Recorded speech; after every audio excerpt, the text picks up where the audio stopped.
ahead.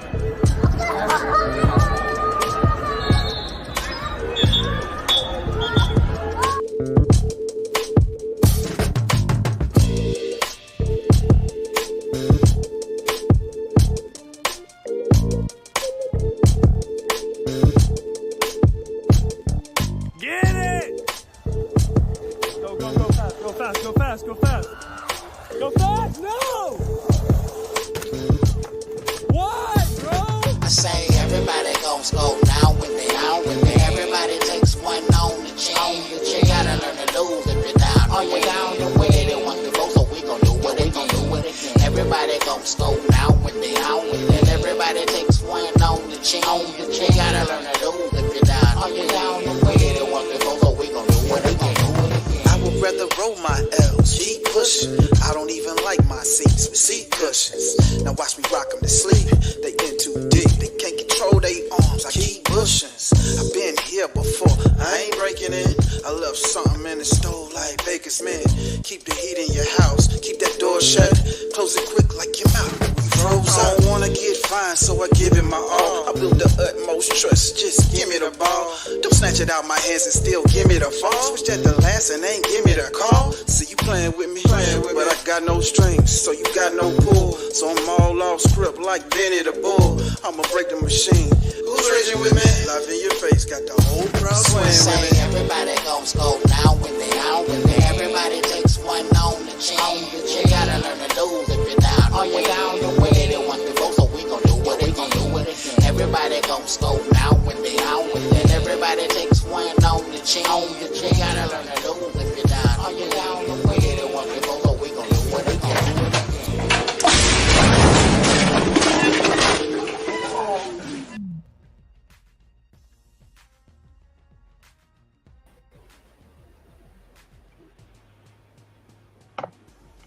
Yes. No Gloves Network. Sports Stream episode 1. Know what I mean? Yeah. Yeah, all right. Know what I mean? You got me, Mr. Best. You got, you know what I mean, OG Chef Shapino, and you got the leader of the No Gloves Network itself, man. The homie, Vic the Freeze. Vic, take it away. You know what we doing. You already know what it is, man. That's him. Got Mr. Get in there. Okay, we here. And there ain't no place better to be. Appreciate everybody who took the time out of a busy Sunday, getting ready for a busy Monday to come kick it with the brothers that they know that's going to give it to them straight, no matter what we talking about. And today we're talking about sports. No Gloves is a network. We're connected, and you may see us here, you may see us there talking about other things, but today is going to be a special day. We're going to bring y'all something a little different than what you're used to. Tired of that YouTube toxicity?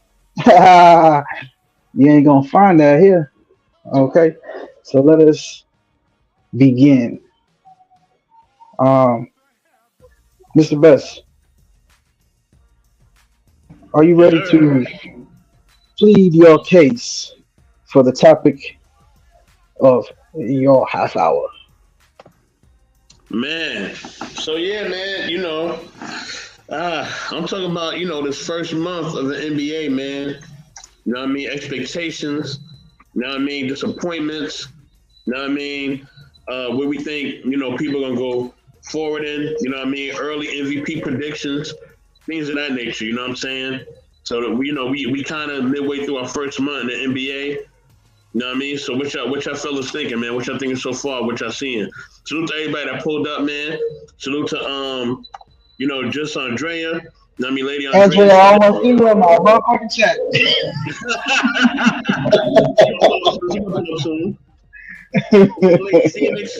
Salute to Dog. Are we 3 minutes in? The building. Dog. Twin, what up? What up, Twin? You know what I mean? Salute to everybody, man. Phoenix. Did I see Clown now? But yeah, first week of the NBA, man. What you thinking, man? What's going on? What y'all thinking? First month, really? Bro, it's a new NBA. It's a new NBA. Did you know that? Right now, yeah, for me, at this point, I'll say I call it a toss up. The thing is, I'm a dude that I normally would mess around with FanDuel and build lineups and fantasy sports. I play fantasy sports for multiple different sports. And one of the things I recognize is consistency of baseball, right? You can literally look at the stat sheet and you read the stat sheet and you'll be able to know how this right-handed batter bats against this left-handed pitcher more of the time. Here's the issue though. When it comes to judging what's going to happen on the court, the coaches, they could give DMPs. You can't really tell, and it all comes down to the way that coach plays chess. It works differently with baseball. It works differently with some of the other sports.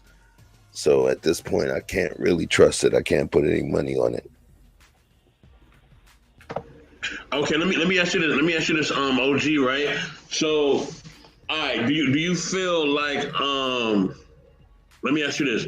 Do you feel like the whole new DMP system where they gotta like actually prove that like they actually can't play, you think that's about to affect the play, or you think the players will kind of find a way around that?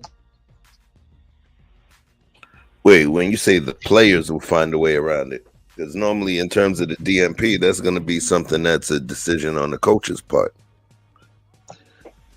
Oh, correct, but sometimes the coaching will like kind of do that in order to save certain players' energy. You feel what I'm saying? Oh, okay.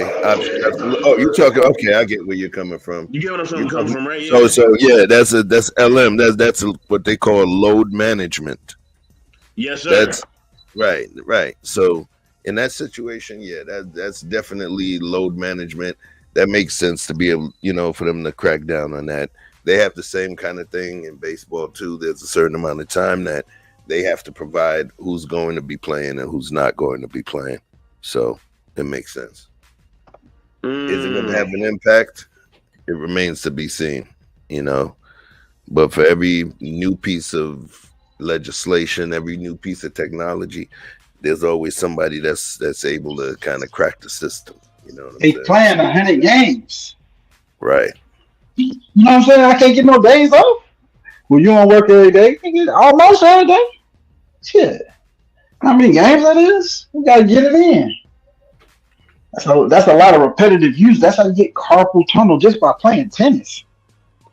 Come on, think about the kind of athletic activities these gentlemen are embarking on. Potential for a nigga to die out there. Oh no, court. Let's move the football field. That's like testing fate. Like you gotta be a sick individual to play football. To start, that's a prerequisite. You know what I'm saying? You have to throw all caution to the wind. Everybody in the NFL are adrenaline junkies, I promise. It's a type. So, you know what I'm saying? If those men want to take a day off, man, they doing this shit for y'all, man. Let them men take a day off, man. They want their job situation to be a little better. You want to have some days off, get some more vacation time, 2 weeks instead of one. Fuck. Pull up off them up. That's too much money. Fuck them. Right, I need a day off. You don't feel like the fans are being cheated, though? You don't feel like the fans are being cheated? Do I feel like the fans are being cheated? Oh, man. Wait. Do I feel like the fans are being cheated? You have to remember this. These are human beings. We understand these folks make money, right? But we also have to understand these folks are humans with their own lives. Does that make sense? So when you say the fans being cheated, no, it's not about being cheated. What fans? There's people that are super fans that never bought a freaking NFL game ticket. They just watch it on the TV and they buy merch. So that, you're saying being cheated, these people have lives as well. Am I going to burn myself into the ground and then for them to tell me I fell off? Hell no. No. Okay. Okay, so you're talking about the self-preservation.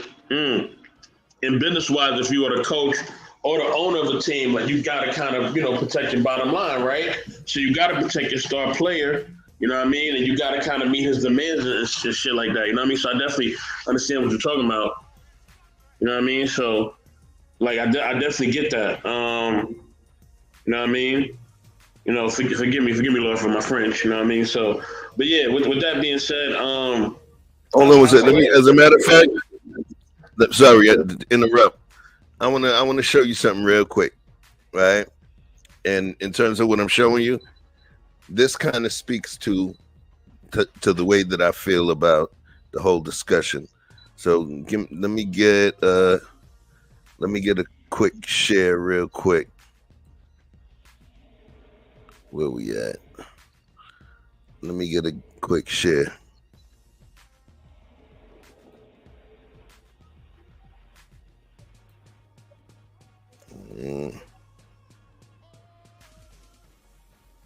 Sharing audio, perfect.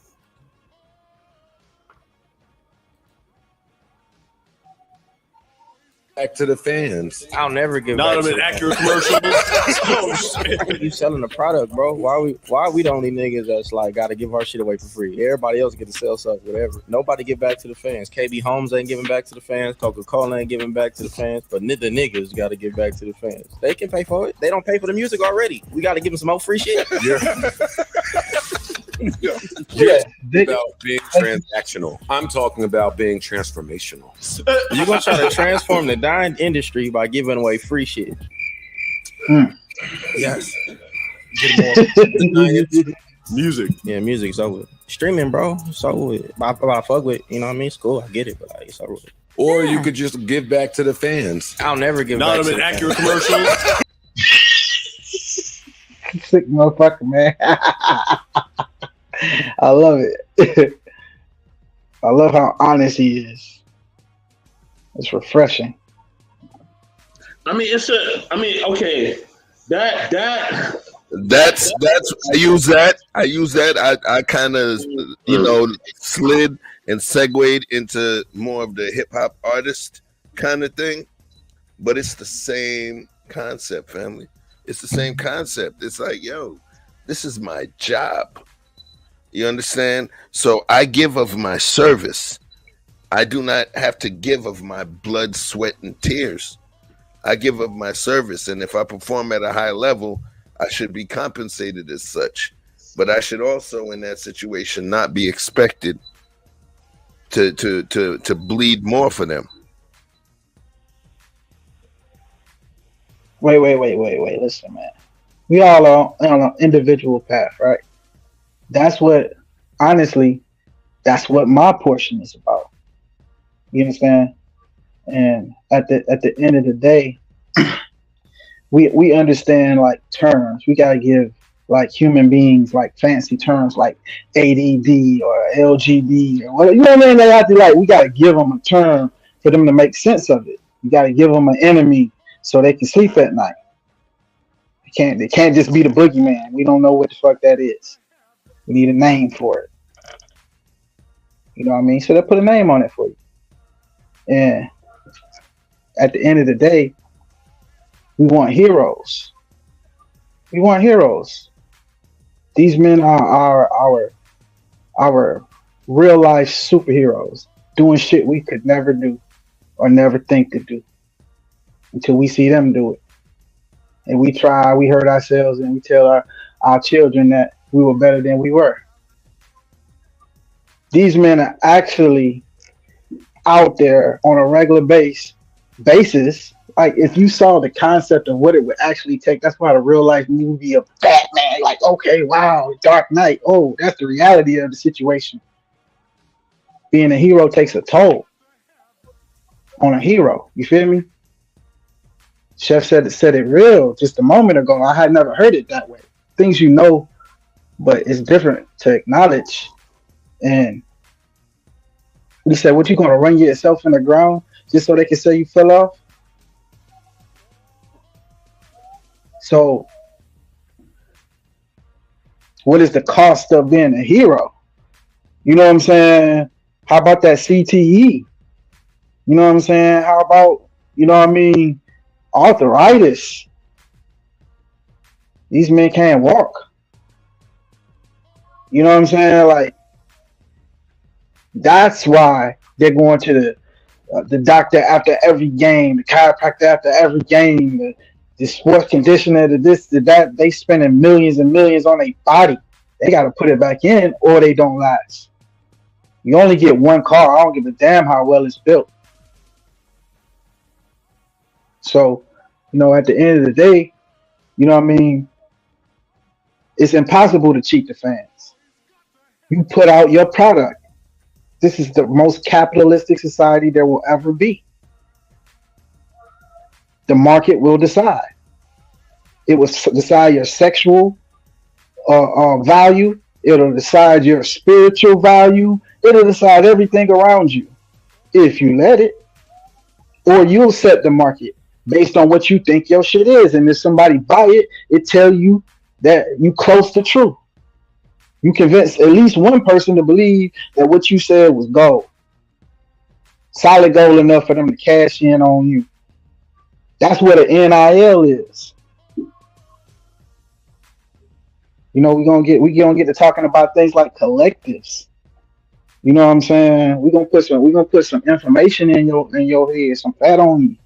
You know what I'm saying?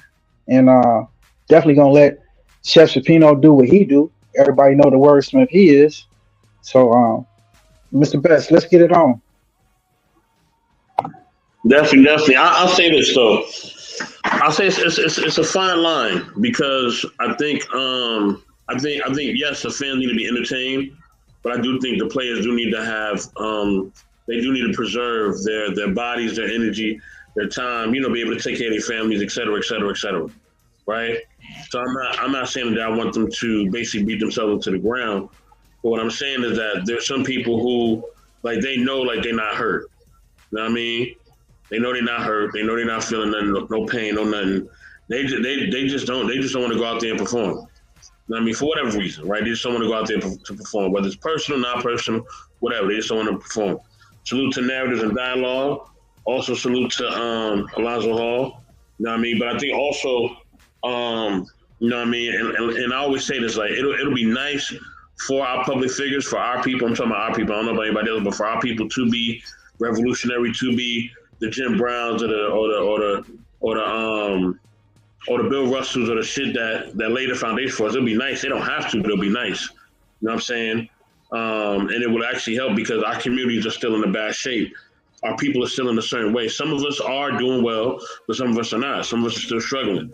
You know what I mean? The hood is still a real thing. So I think it's a balance. I think, yes, I would like to see them be more cognizant and revolutionary when it comes to the fans and to the culture and things of that nature. But I also want to have self-preservation. Just like for myself, I'm going to make sure I have self-preservation, right? But I do want to give back in a certain instance, right? So there's got to be a balance of both. You know what I mean? So, yeah, let me get to the comment from Narratives and Dialogue. He said, facts. If you let it, me personally with business, I think Ali about what others need than the usual. Definitely. I feel you, brother. I feel you. You know what I mean? So it's got to be a balance. It's got to be a balance. You know what I mean? Yeah, salute to Craig Hodges. Craig Hodges was a man. You know what I mean? He definitely stood up he definitely stood up at a time where, he called out of flack for it. You know what I mean? I remember that. That was a big thing. But Vic, man, okay. Let me ask you this. As the NFL is winding down, right? You know what I mean? We see the season kind of winding down. We kind of midway through, right? What you been thinking and what's your let me get your Super Bowl expectations, bro. Who you think making it to the bowl this year? I got no dog in this fight, man. My dog died. I had to take him to the woods. He was too old. No team ain't gonna be in it. Come on now. I want to do without my super white man, Tom Brady. Okay. White man, amongst white man. Okay. You never meet a white man that great in your life. Okay. Make Joe Montana look like Vanilla Ice. Okay. You're gonna be disrespecting Montana. I'm not gonna have you do that. You know Montana, my man. Okay. As far as Super Bowl, man, Philly is serious. Philly is serious about it. Everybody else is trying to prove something, trying to see where they at, trying to see if they can be consistent. Philly on some other shit. Kansas City ain't gonna make it. Kansas City is gonna beat somebody who they probably had no business beating. Pat Mahomes gonna beat Pat Mahomes. You know what I'm saying? Travis Kelsey gonna do Travis Kelsey, God willing, or you know, permitting health. But outside of something like that, it's gonna be the usual suspects, man. Everybody else is gonna try to make room in the middle. But that's who I see.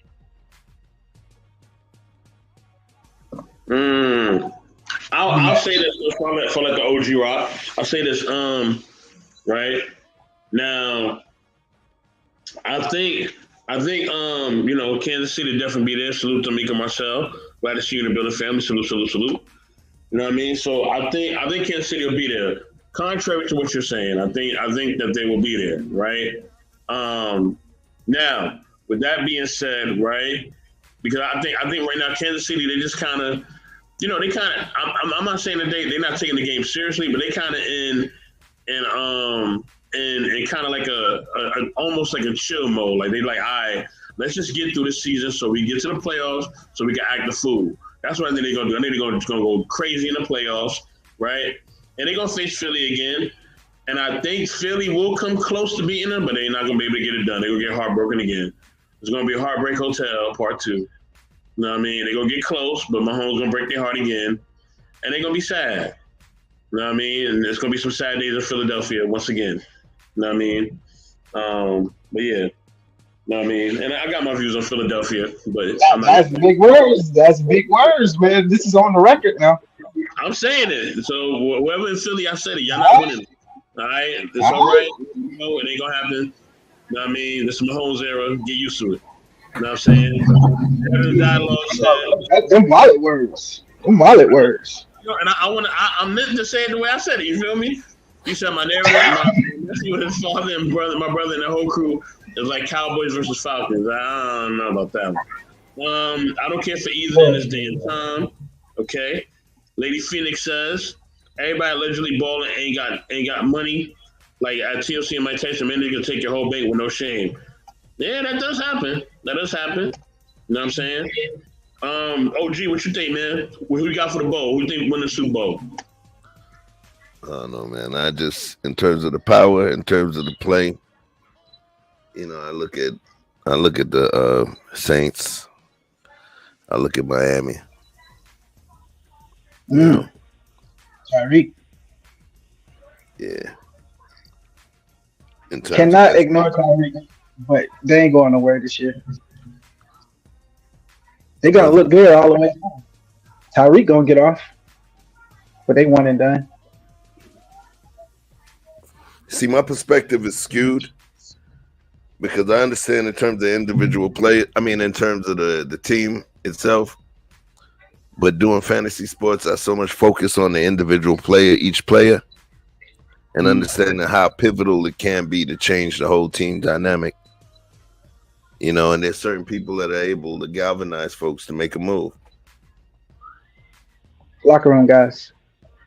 Right.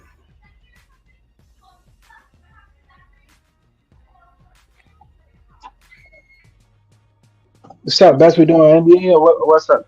Okay. So now, back to the NBA, right? I'm about to play a clip real quick. You know what I'm saying? We're gonna build on it. Just give me a second. I'm gonna load it up. But back to the NBA, okay? All right. Who y'all liking as far as like this MVP race, man? A lot of people picking the young man Tatum to kind of get it, right? My MVP right now, and who I think gonna take the MVP is the homie Luka Doncic, all right? Luka Doncic from the Dallas Mavericks, right? That's not my team, but I'm taking him anyway. I'm taking him as my early MVP. You know what I mean? Oh, I thought I had that in the back. Okay, let me see. Let me turn it up because I did have it on. I guess it's not loud enough, but We turn it up just a little bit. Said Phoenix said Bucks are going in. Who? Bucks. Talking about Giannis over there with Dame over there She in the always whole said East. You want one to? that. You want me? Thank you. You want me to? I shit. Listen. You want to give yours? I'll give 1, 2, 3, 4, 5. Say what you say. You say what you say. Yeah. Okay. I'll tell you this. I say first is Giannis. All right. In terms of who I think number one is gonna be Giannis. Before Luka, yes, Luka was that dude.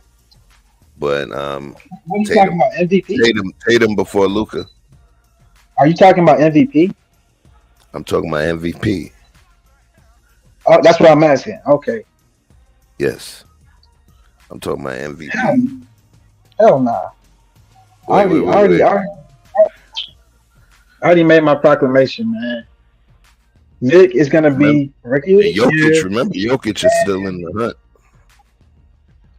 He's gonna be Magic Johnson, rookie of the year, and MVP, and Finals champion. That's gonna be crazy. Wait, you talking about what? Well, I say Jokic. I say Hell Jokic. no. Fuck that. Wait, who? Who did you say? Who? Vic. said what? I said him. Wait. Say that again, Vic. Who did you say? Vic, yo. I'm not jumping out the window for nobody else. If his name was Dustin, I wouldn't fuck with it. But I'm riding with Vic. I need a new dog. Okay, both of my dogs is old. I gotta put them out the pasture, man. No more LeBron, no more Brady. Okay, I picked them boys before anybody was even fucking with them. So, hell with y'all who say I'm on some wagon. I pick good dogs. Now watch what Vic do. He picking the new cat, Wembanyama on the Spurs. That's who you You picking. know who the hell I'm talking about. Wait. That's who you was talking about, Vic Wembanyama? What other Vic you know other than me? Okay. I mean, listen. I didn't realize you were talking about him. Oh, I can see you putting that. I can see you putting that faith into the kid. You get what I'm saying? I can see you putting that faith. oh, have you seen him play though? Have you seen it with your own 2 eyes yet? Yes. He's a beast, man. He's a savage. He's a freak of nature, without question. So if anyone that tall has always been subject to injury, foot injury, lower extremity injuries. They had other health issues because they technically Even without had, playing basketball. Yep. oh, yeah, you loud as fuck, boy. Oh, my bad. I gotta lower this mic. My bad. Nah, you good. Increasing my equipment. You know what I mean? But nah, man. They would have gigantic disease, or this. I'm sure this is a better pronunciation of that word, but you understand. And the people who have those diseases, where like their organs and things won't stop growing. So it's like like a timeline on those folks. You know what I'm saying? Certain people with certain conditions have a shorter time span than others. Who knows why and how their brain works and what makes what break down, but there's always some kind of internal issue. And I don't foresee he's like optimized his movements to complement how ridiculously long he is. And he's elastified his body to the point where he's not going to end up in a situation where he done pulled something. Yeah, I made up a word. It's cool. No, not that part. When you said how long he is, I said pause. Yeah, pause that. I'll let you get that. Pause. Hey, Bolo, peace to Bolo, pulling up on us. Um, but yeah, man, that kid is. I see longevity with him. If he don't come up with the KD issues with the bottom of his feet with the Jones fractures, if he don't have those issues and he get like whoever the hell was working with LeBron or someone of the like, um, highly skilled in alternative medicines. There's a lot of professional sports players who go to and are going to alternative medicine, and there's a big wave change. Everybody ain't trying to go hurry up and run it in their life. If you see how many times these professional athletes get cut on, you know what I'm saying? As a right, like, oh, it's the off season. They're using it as a chess piece at this point. Or I'll go get surgery if y'all don't want to. Like, what? Yeah, I don't even understand the terms that you're speaking of it in. So, their reality is just way different. And it's I don't think LeBron has any major surgeries. Any major surgeries. So it is possible. So I would like to hope that for the future and the sake of basketball, that there's more than Giannis. It's going to be another great that just we have to marvel at. Steph Curry was able to pull that off, David and Goliath style at a normal man size. So shout out to him and AI and all the small guys who were able to do it. But, you know, superhero time. We got a new one. So let's ride. I'm riding with Vic, man. Let's see what happens. That's interesting, though. Why I say that's interesting is this. I don't know if it's so much that LeBron is Superman. He is a physically, genetically talented brother, right? Gifted brother, right? He's blessed. Do I believe that it's all of the other stuff? One of the things that I do believe that makes him great, it's not any mutant capability. It's his transcendentalism, which is him understanding his weaknesses and his strengths, right? And him embracing science. If you notice the stuff that he does off season, the stuff he does on season, he was the first basketball player that we saw that was doing cupping, right? Where they use those suction cups, right? I saw him doing that before we saw the Olympians doing that. Okay. So what I'm saying to you is this dude embraces science. He's the type of guy that doesn't wait 3,000 miles to go get his oil changed. He'll change his oil himself every 150, 300 miles. You get what I'm saying?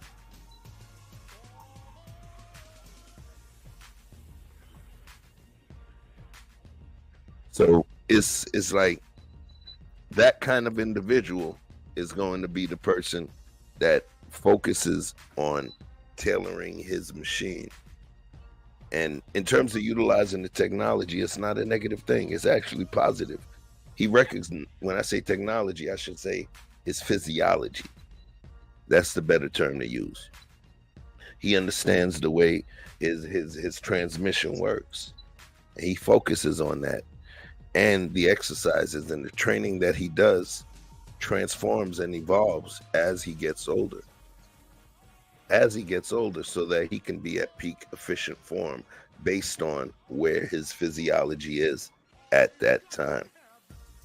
So a lot of it, I believe, is smart, working smarter. Jordan wasn't doing that. A lot of players weren't doing that. A lot of players weren't focusing on the physicality. They were focusing on gumption, grit, toughness, rawness.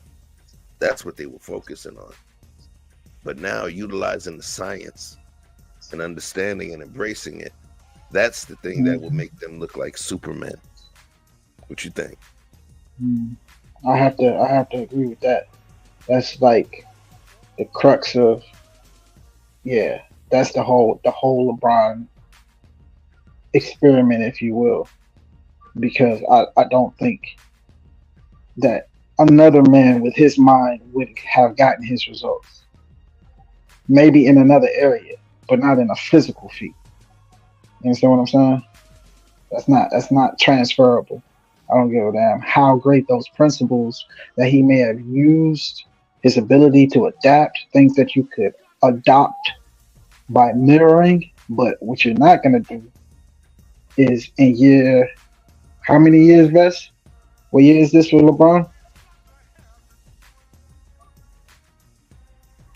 Vest, you don't wake your ass. I know you ain't sleep. Well, this is year 21 for LeBron. What have you been able to do for 20 years straight that was physical? Exactly. I don't give a damn if you was just at the plant lifting the motherfucking things from over there to put them on that belt to that belt. You be like, ooh boy, that turn radius, boy. When every time I lay down on my side, you know what I'm saying? You be in the morning. But I guess if you took the time and you put back some checks to go get you a membership at Massage Envy, and you know what I'm saying, went and got regular, you know what I'm saying, visits at, Stretch Zone or whatever, you know what I'm saying? Shout out to all of those folks. You know what I'm saying? But you have to invest in your body. What we don't do as a community is invest in our body. You know who I see at the gym? White folks. Ain't no problem with that. I'm glad that they got their shit together or getting their shit together. And they think, but it's young white folks. It used to be older. See a lot of older men, you know what I'm saying? Maybe a wife or two, you know what I'm saying? Maybe a handful of youngins who came or got access through, but somebody came and played ball. Nah, they upstairs with it. You know what I'm saying? They putting it in. You know what I'm saying? Half of them got their phones in front of them trying to make yoga videos, but shout out for them for being in the place to be, getting the job done. And the concept, it is science. It is science. It is alchemy. It is a whole bunch of things. But like you talking about cupping, that's like an Asian, like that shit old. That's like super old technology. You know what I'm saying? That's not like no new modern day. That's holistic. That's alternative. You know what I'm saying? Things that are non-invasive. And my mom used to say this, and I'm sound like Shannon Sharp. She say, "An ounce of precaution is worth a pound of cure." And I got tired of hearing that so much. But if you can maintain your car well and get the oil change often, just like you were insinuating, you prevent a lot of the things that come from the natural degeneration of anything that's unmaintained. All things will go back to the earth, but you can't slow down how fast. You can't slow down your aging process. We directly put trash in our bodies. You know how many athletes? Chad Ochocinco is the biggest promoter of McDonald's, and he not playing. See, it would be different if he just playing a role and he just saying something, or he was actually getting paid to promote McDonald's. No, he legit ate that his whole career and still do. I don't see how. So there is a degree of science, and then there's a degree of genetics. You know what I mean? I don't give a damn who you is, how smart you is. You be Neil deGrasse Tyson ain't gonna dunk on nobody. Not even in his heyday. That is what it is. Thus. Damn. Oh, he had you in the back chat. He had to handle something real quick. Okay. Yeah.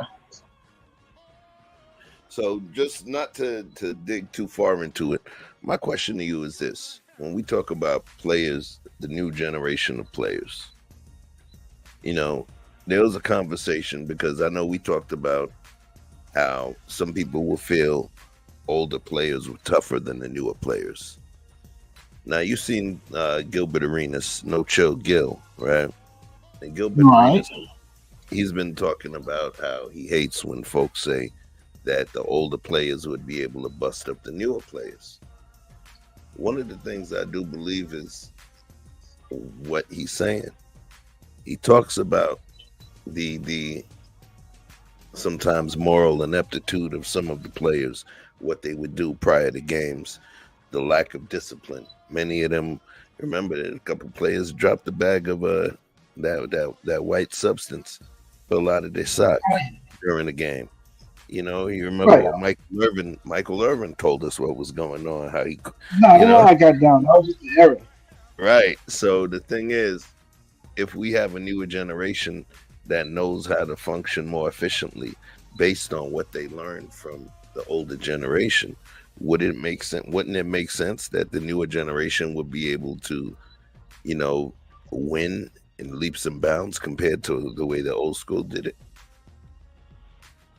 Put it like this: there's diseases that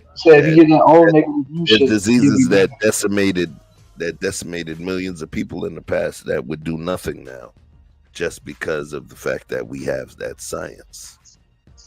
You follow?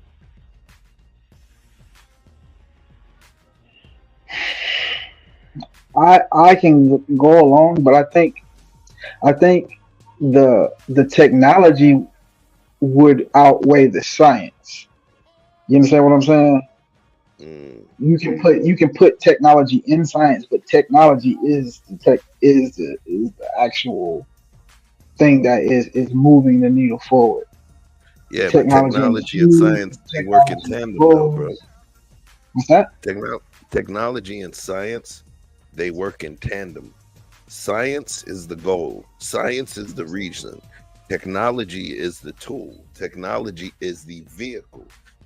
As technology increases, science becomes more precise.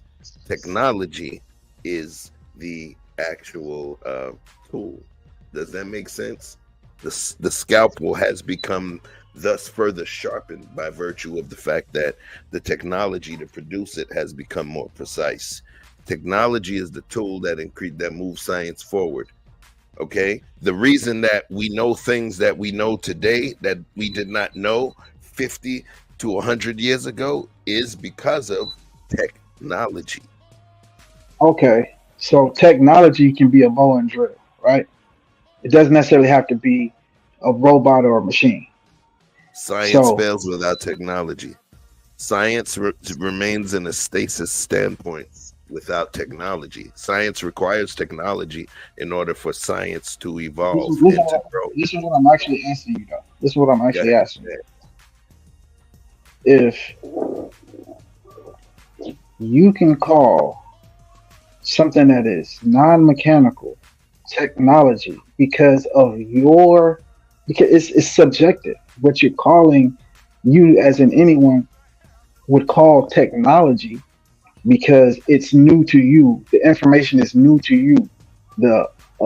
Like this, thousands and thousands and thousands of years of information and people that's lived and went through it and figured out shit and forgot shit and died with all the shit and nobody ever know. And at the end of the day, it's like, okay, so is it when that people who carry the information die, the science and technology die with it? Or is one thing actually a thing, independent of what assists it? I can tell you this, in terms of answering that, I can tell you this, and I can answer it with a question. Or not even a question, I could just say this, a statement and then the question. There was people that had diabetes back in the days that dropped dead because they didn't know they were sick. People didn't know what it was. Right now, your smartwatch, your Fitbit could tell you, all right, when it's time for you to take your insulin shot, or when you need to get some sugar, when your blood sugar is low. So technology creates life. And when I speak to technology, you're speaking of technology as the things, right? I'm not speaking As to well. technology. Right? Wait, hold on.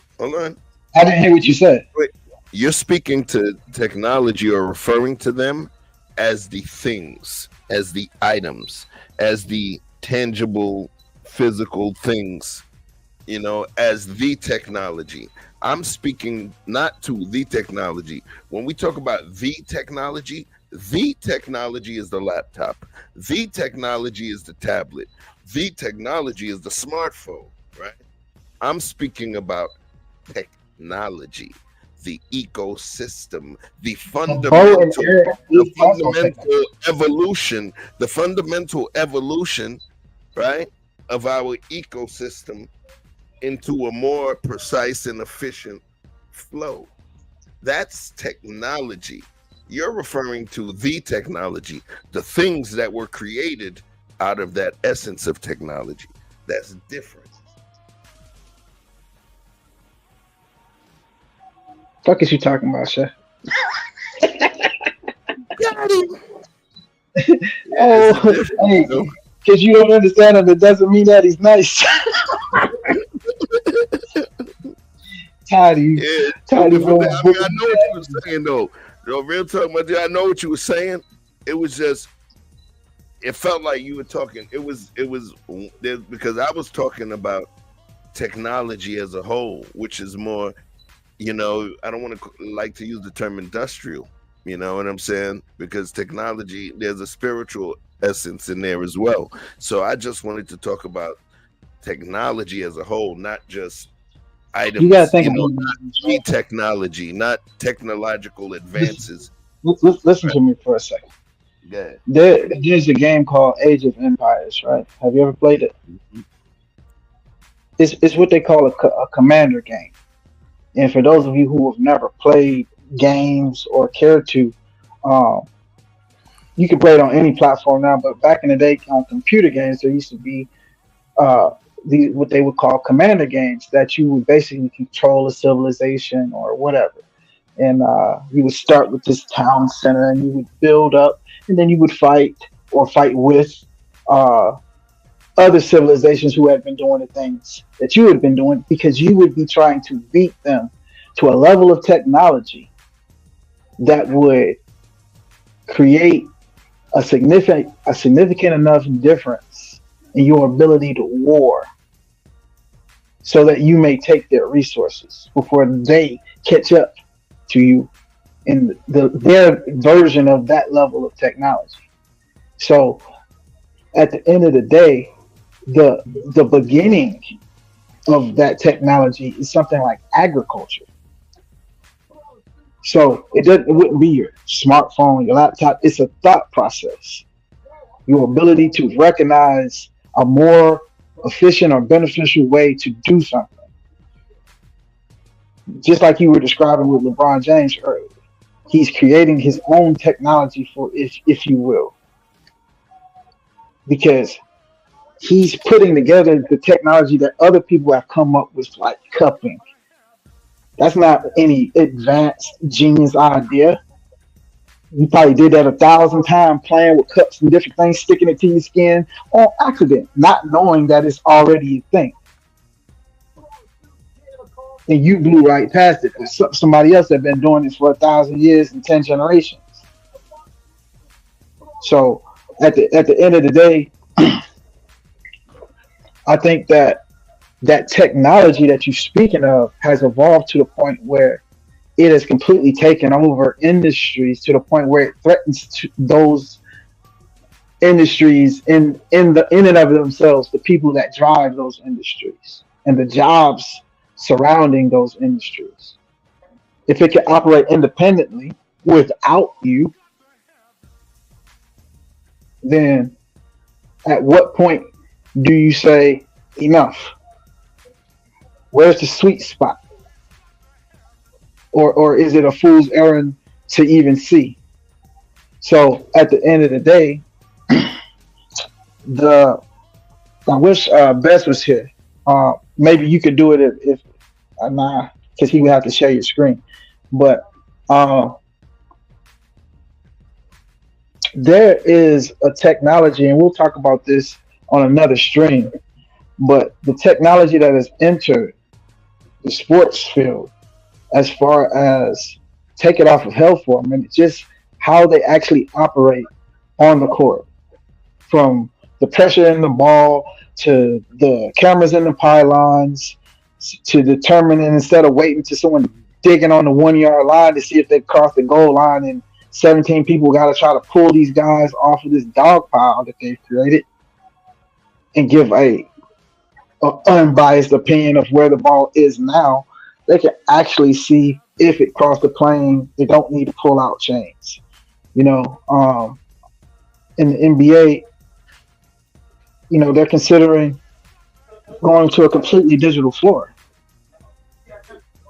which would mean no more hardwood floors when basketball is the game of the hardwoods. You understand? To the point where you can have an entire training facility and not have a need for coaches because you can just install programs and install plays and have the team run the plays and you know, it be active, you know, and tell people exactly where to be inside of their rotations without having to stop practice and yell at someone. Yeah. So listen, that's part of the yin and yang, bro, even in terms of politics. They talk about liberal, which is more susceptible to the impacts of change. And then you also can talk about the conservatives, which are the ones that may push back against certain change or the rush of certain change. So what's going to happen is you're going to have people that's going to, you know, are situations that's going to want to move really quickly.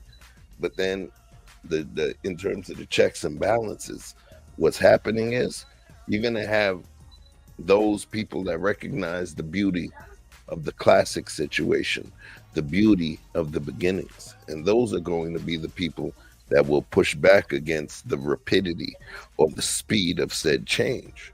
You get what I'm saying? That's literally the same way it works in politics. You know, it was the same way it worked in religion. Sometimes there's people that have what's called conservative thinking, old school thinking. But then the other side, right? Those people will say the other people have radical or leftist thinking. So it's those are the checks and balances in terms of what happens in life. There's times where the need for evolution and you know, science and refinement in certain situations is going to be important, and there's going to be a certain time where a conservative approach in terms of looking like, whoa, let's slow this thing down real quick. We moving too fast, family. Look at what's happening right now with AI in terms of artificial intelligence. Even Elon Musk was saying, hey, I've been talking about it for a minute, that they need to figure out a way to regulate it, because at this point, I could literally create a video where Victor Free's music is making out with Rihanna, just based on video of Victor Free's music out there and Victor Free's videos and imagery out there, including Rihanna. And I could literally create that using technology. They call that deep fake, right? So yes, I do believe that the checks and balances of the advances of science, as well as the conservative approach, is going to be critical in terms of this whole ecosystem. All right.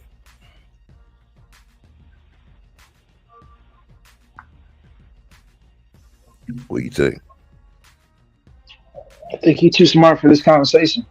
My bad. Let me lag off. Well, I can't see. I can't see what Best said because I can't see the back chat for some reason. But oh, I can see it now. I got it.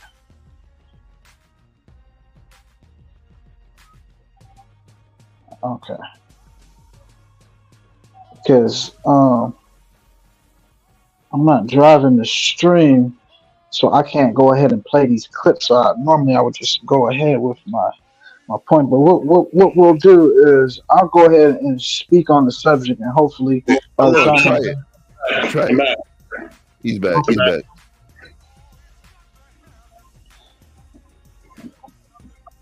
Yeah. So if you want to send me the video, send it to me. Email it to me, and I'll pull it.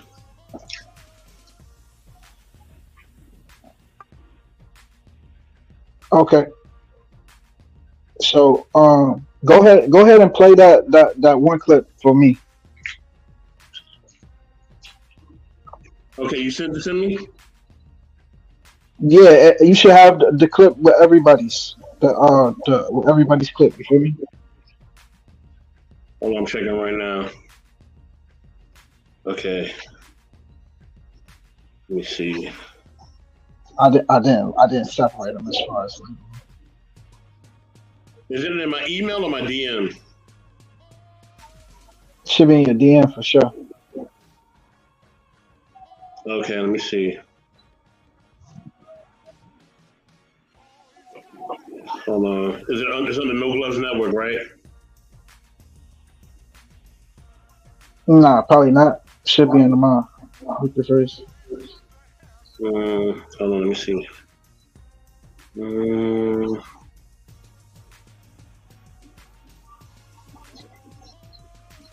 It's cool. I'll send it to you. Which one you want me to play first? My clip is the one with Mikey Williams.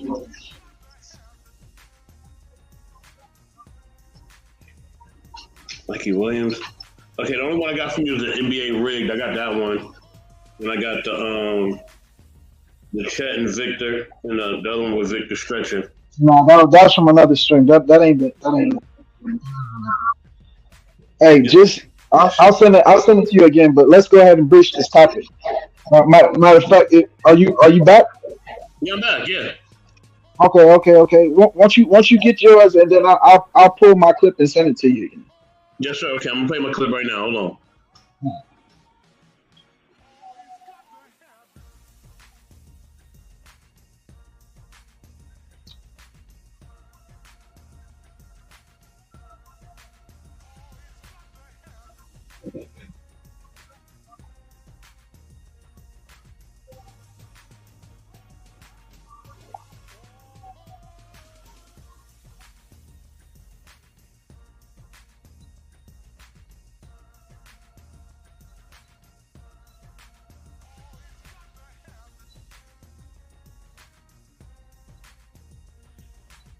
LeBron is in there 21 years in the league, dog. Like it's only like a few players that's done that, and of course, so let me ask you this: and you being one of them guys that made it to 21, I mean, how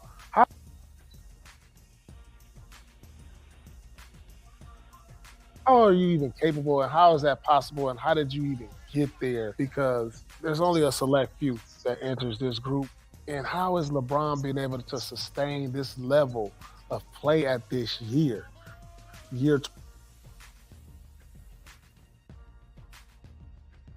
21? What is it about him, and what is separate him from the guys that's gotten the year 21 to what he's doing now? So to answer the first part of that, I think your desire. When I first came into the league, I used to tell Kevin McHale all the time that I was going to play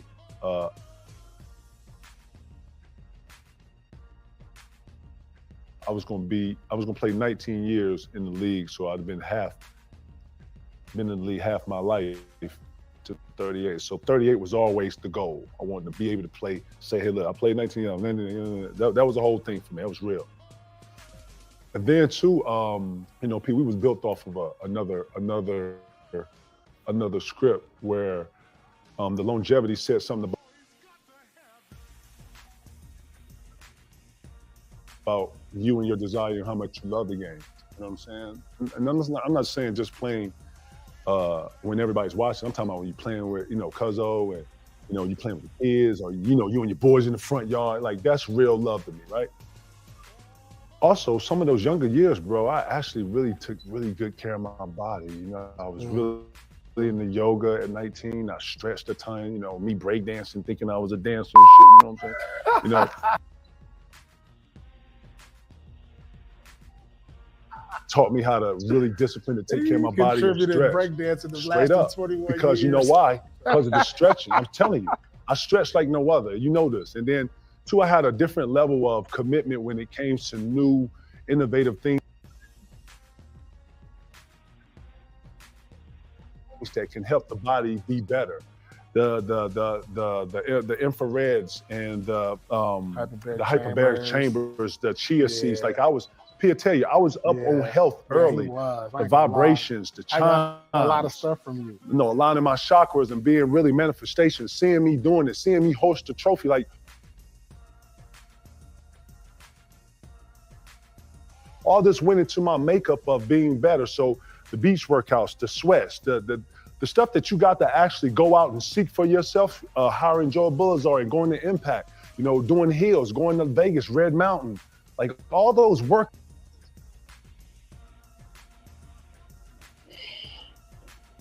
and just pushing myself. Man, I'm finna be the fucking best in this bitch, man. Like straight up. I got off on that. So, you know, when I'm watching Bron not only spend $1 million, that was what, 5 years ago? He's probably up to 2.5 in what he's doing. He probably do stem cells, man, I don't even, I'll go out, man. I don't even know. I can only imagine, but I say this to say his desire is matched with his health and what he's invested in himself. I'm not surprised at fucking all. He's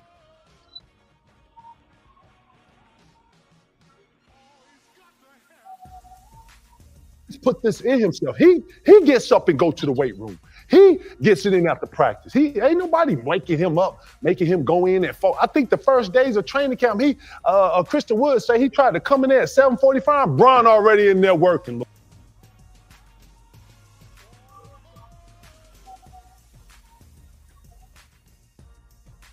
Yo, you just played a whole three minutes and 10 seconds. So to see him out there get pulled at 29 minutes because they don't want and be the best player, I'm not shocked. You know why? Because that's what he on, Lord. Lord ain't gonna step on the court and be less than what he know him to be. Man, I played against fucking Vince Carter, Paul Pierce, fucking Kobe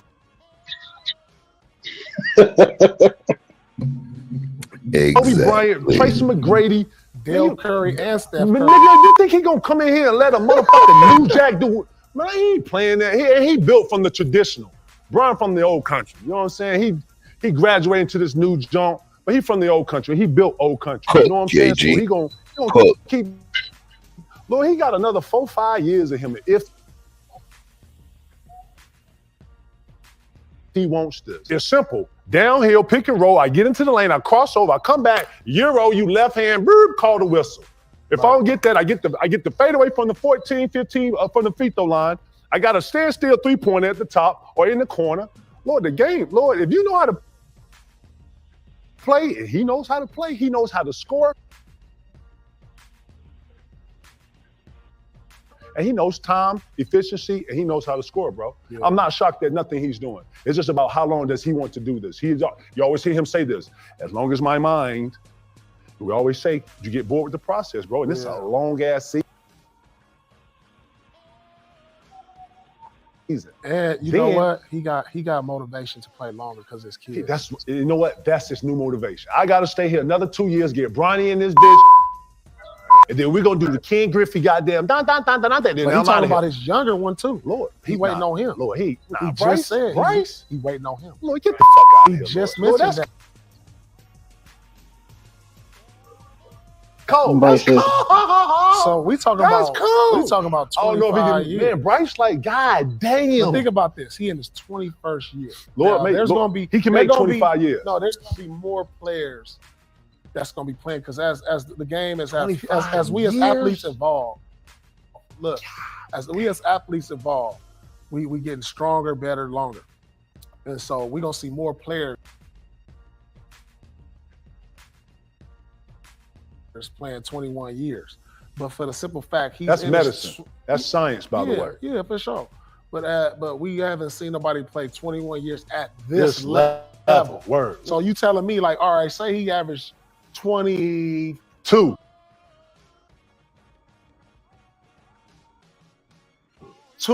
in year 21. He's still cracking. You still so say LeBron could play in his 50s, baby. In year 25, you averaging 16, 8, 8. Now, Lord, he gone before that. He bored, He ain't bro. going under 20. He bored, bro. Lord just met with the Nah, Saudis. he want to meet. He gonna play with his youngest son. Lord, he gonna do it. Lord, it's what I'm saying is it's fun. He like in Toys R Us, going up and down the aisles, bro. Ron just do it, bro. Hey, give me another. That nigga don't want to play until his Give me youngest another son. 150. Run it. The Saudis, we chopping. I'm finna go to Vegas. Lord, this up. I got 4 rings. If I can get one more, I'm immortal. I'm already immortal. I'm the scorers champ, Lord. I'm finna get my sons in here. Man, I'm finna start a volleyball league for my daughter. Man, Lord is just doing whatever. We ain't never seen it like this. Right. Mike Jordan had it. He ain't never had it like this. No. And he got the world, bro. You want to go to China, do something? Lord could probably stop the war right now if he wanted to. If Bron wanted to, man, y'all stop fighting, man. Y'all chill out, man. Everybody chill. That's how strong Bron is right now. If Bron actually got the facts, this whole thing stood up and like, yeah, okay, look, let's get a nigga some money. Hey, man, everybody chill out, man. Here, everybody fall back. Man, bring that tequila out, man. Give everybody a shot. Right. Just calm everybody down. Right. Goddamn Bron, goddammit. Fuck y'all wrong. You know what I'm saying? Shit. Nigga, first of all, is that Kevin Garnett saying that? It can't be. Yes, sir. Kevin Garnett has been a notorious and infamous. Him and Paul Pierce have been notoriously Kevin Garnett with LeBron and D Wade with Paul Pierce. But they just been hating on them for so long, like as far as like just keeping that I guess that rivalry alive. But that's like borderline D-riding right there what he just did. Nigga said LeBron can stop the world. Like, damn, nigga, I feel you.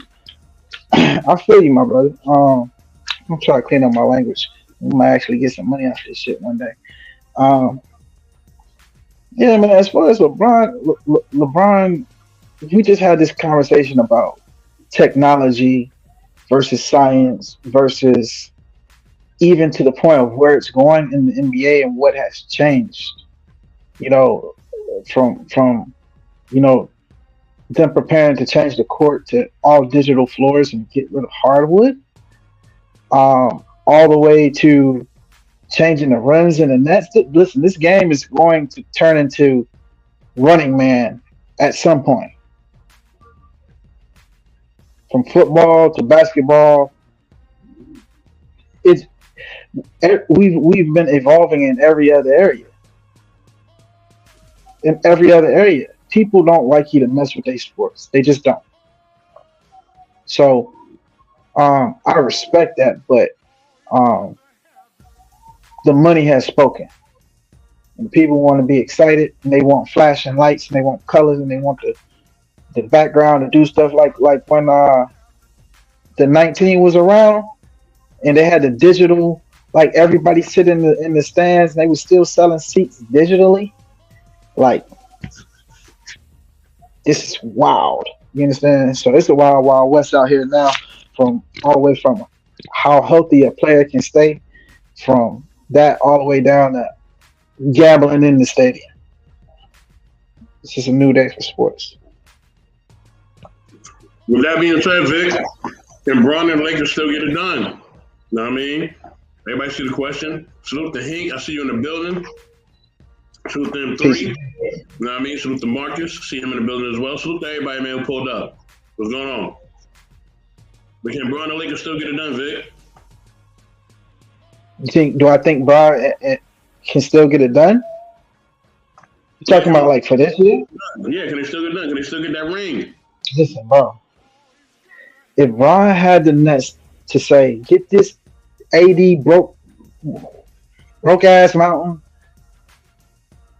off of my squad, he wasting my good years, because it ain't the coach, it ain't the culture, it ain't the role players, it ain't the defense, it ain't the shooters, it's AD.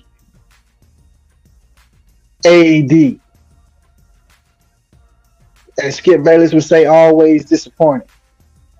And for someone to have that much talent You know, he come up short more than he come up clutch, and that's how a man is judged in reality and in his profession. So, um, I don't think that Brian has the nerve to push AD out to his face. Not because he's physically scared of him, but he don't want that stigma that has followed him almost his whole career of him secretly pushing people's lives around. That power that KG is talking about from from uh from Delonte West, you know, down to the entire sets of rosters that he's demanded change, you know, from team to team to team. So I think what he would do is whoever was to draft his children, whoever came out first, Bronny or Bryce, um, I think he would get traded to that team for a veteran's minimum, play with this kid for a year and get the hell out.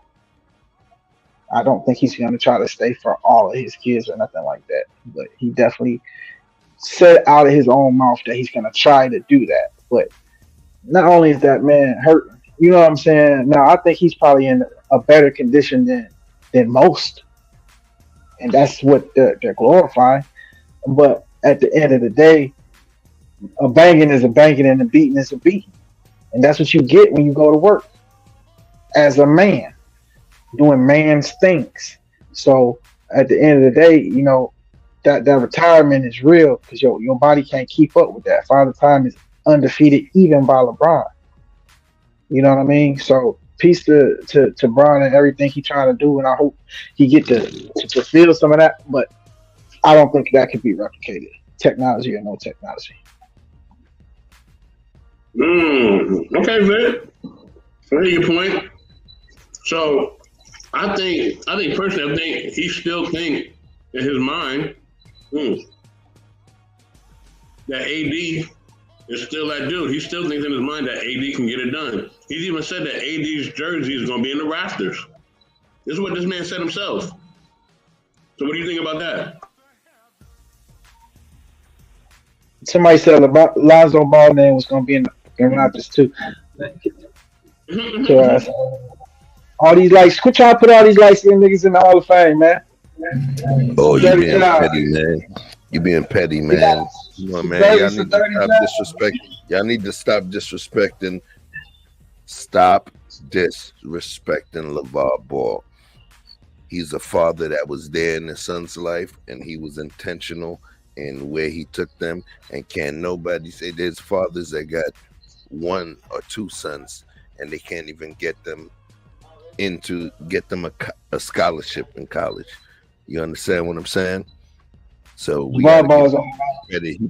he put three sons in the league, and even if he shot for the Galaxy, bro, he actually did something that what other fathers we know that were able to do that.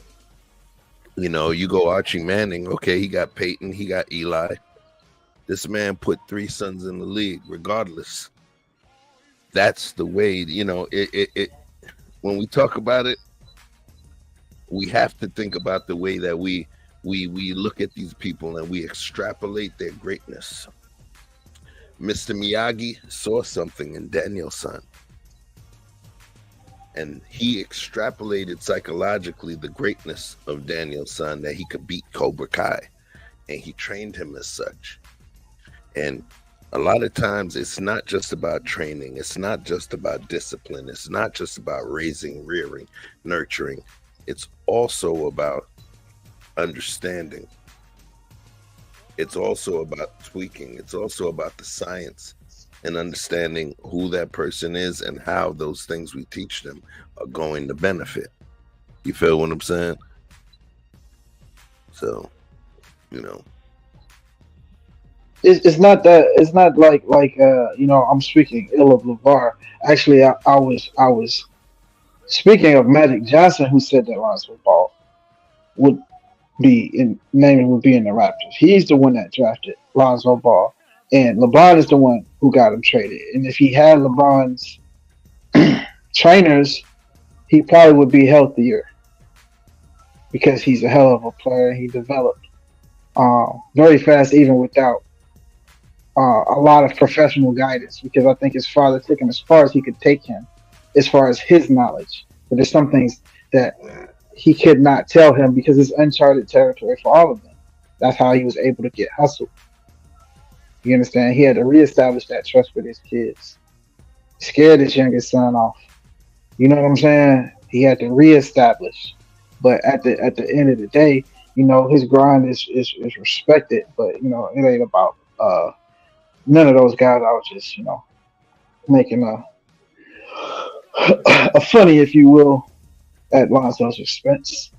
Peace to Lonzo. Wish you health. What you say, Bess? Don't take it wrong. So, Chef, OG, can Braun and the Lakers still get it done? I think so. It's just there's greats. If it was other people, I would say no. But sometimes there's people that have been somehow anointed in a certain way. The same way I look at what's the name? Steph. In terms of an NBA player, he might have a little bit of the hype, but he never seemed like the person that was supposed to become as successful as he was within the league. And I always said to myself, I was like, yo, this man is anointed by the man upstairs. God got a plan for this guy. And right now, this is just a setup. Just like in movies, they have character development. This is just a character development, you know?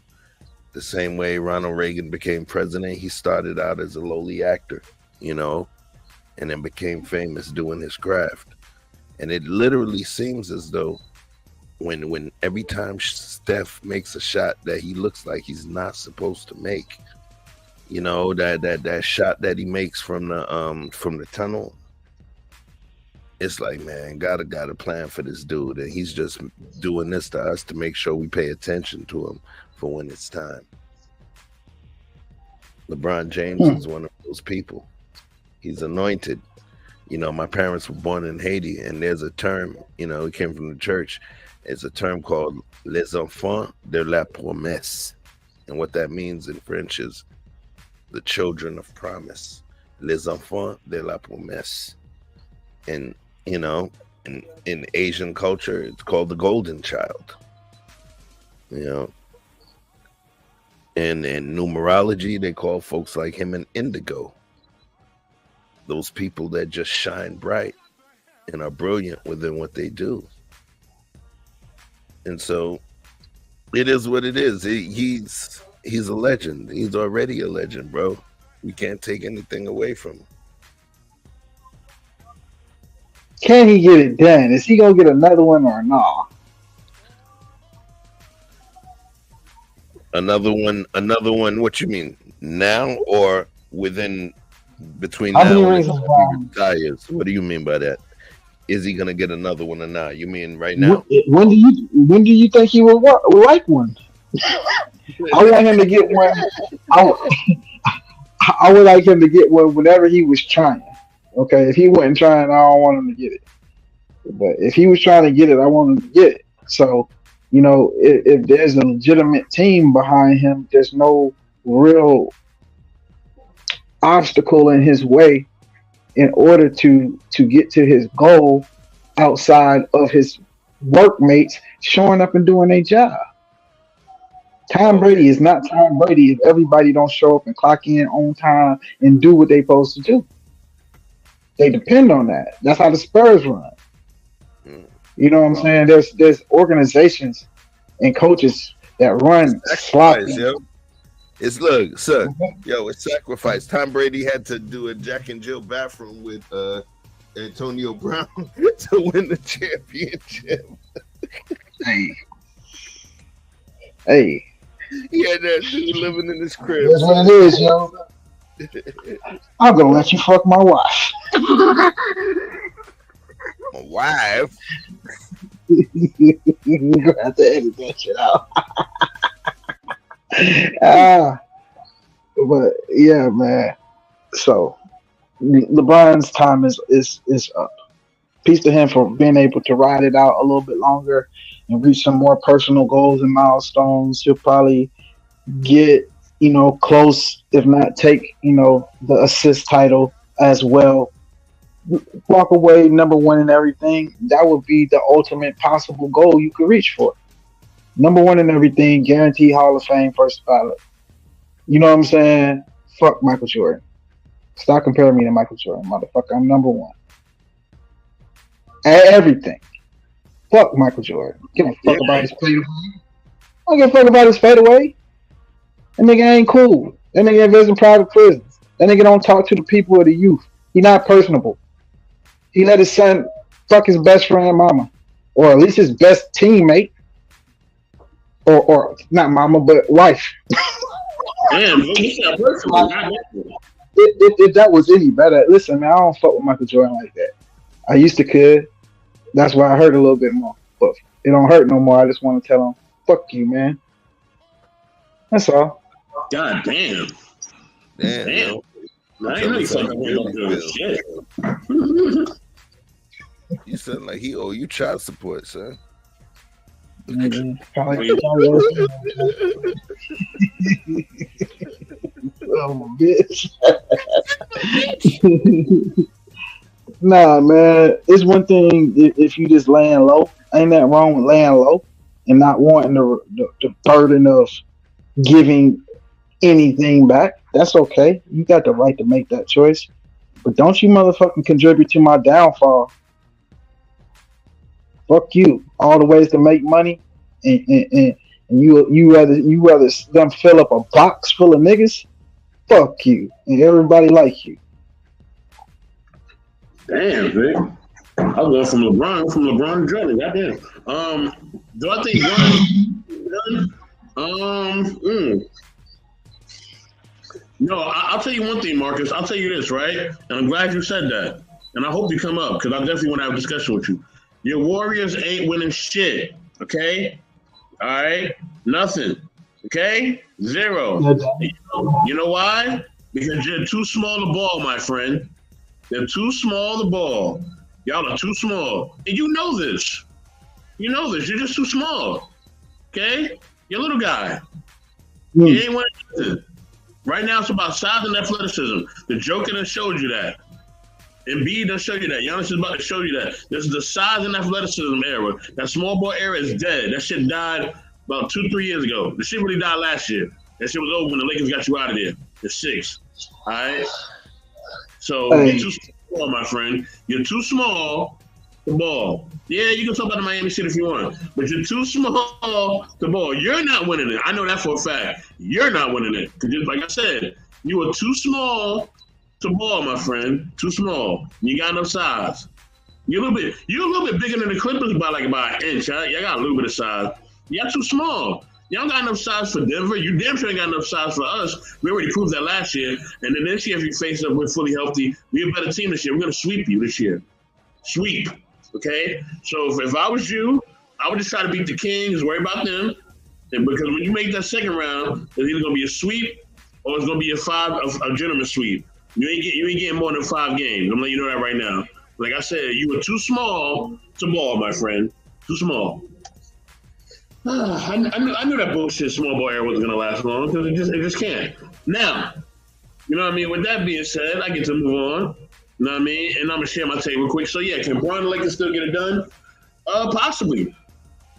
They gotta be healthy. You know what I mean? NBA's about health. They got the size already. You know what I mean? They already got the athleticism. They got guys that can play in different positions. They're long, they're deep, they got shooters, they got people that can get to the rim. They got literally everything. There's nothing this team needs or need to get or need to actually build upon. They are actually built, perfectly for what LeBron needs and what they need. You know what I mean? You got the young guns like Cam Reddish and Gabe Vincent. You know what I mean? And you got a lot of young dudes, but you got veterans too. And then you got leaders. So you got a good mix of people. And you got depth. So if you got depth, you know what I mean? And they got defense, man. They you got guys that can defend, man. You got guys that can. You got some dogs, man. And people look at Cam Reddish and say that he can defend well. Man, wait till Jared Vanderbilt get back, because outside of AD, that's their best defender. So now you got him. When you got three guys that can lock down elite players, and you can score, yeah, and you got size. That's hard. That's some hard shit to deal with. Ain't most teams got that. All right, so. You know what I mean? Yeah, Marcus, I see you. Marcus, you always free to come up there if you want to talk your shit. You know what I mean? You know how I get it. You know what I'm saying? But yeah, you can plead your case for your Warriors. You can. You know what I mean? But like I said, y'all too small the ball. But yeah, I think LeBron and them can still get it done. Why not? Why not? All right, so let's move on, y'all. Oh, go ahead, Vic. I'm sorry. So I just sent you another email, and there's a hyperlink to a website I want you to share, and that'll be, you can just play the clip, the Mikey Williams clip, and then go straight to that.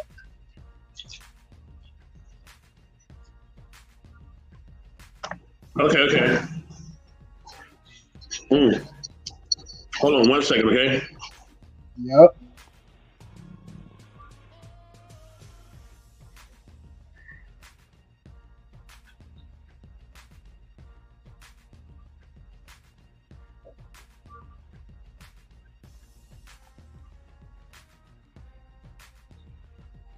Oh, there you go.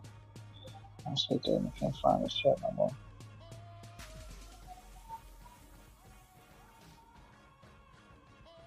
LeBron crying, just give it up. They not winning, and we definitely going far in the playoffs.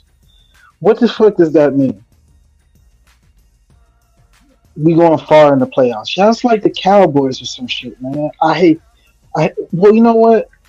I don't mind Giants fans. That's personal. They stole a ring. But Cowboy fans, I'm not going to include Chiefs or Warriors fans because y'all actually have a possibility sometimes. But the Warriors era is over. That era is over. Steph is past his prime. Clay is done.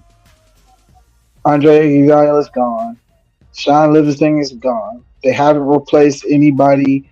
Leandro Bosa, all of those players that made that golden era. It was their bench. Their bench would not lose any points while their starters were able to rest.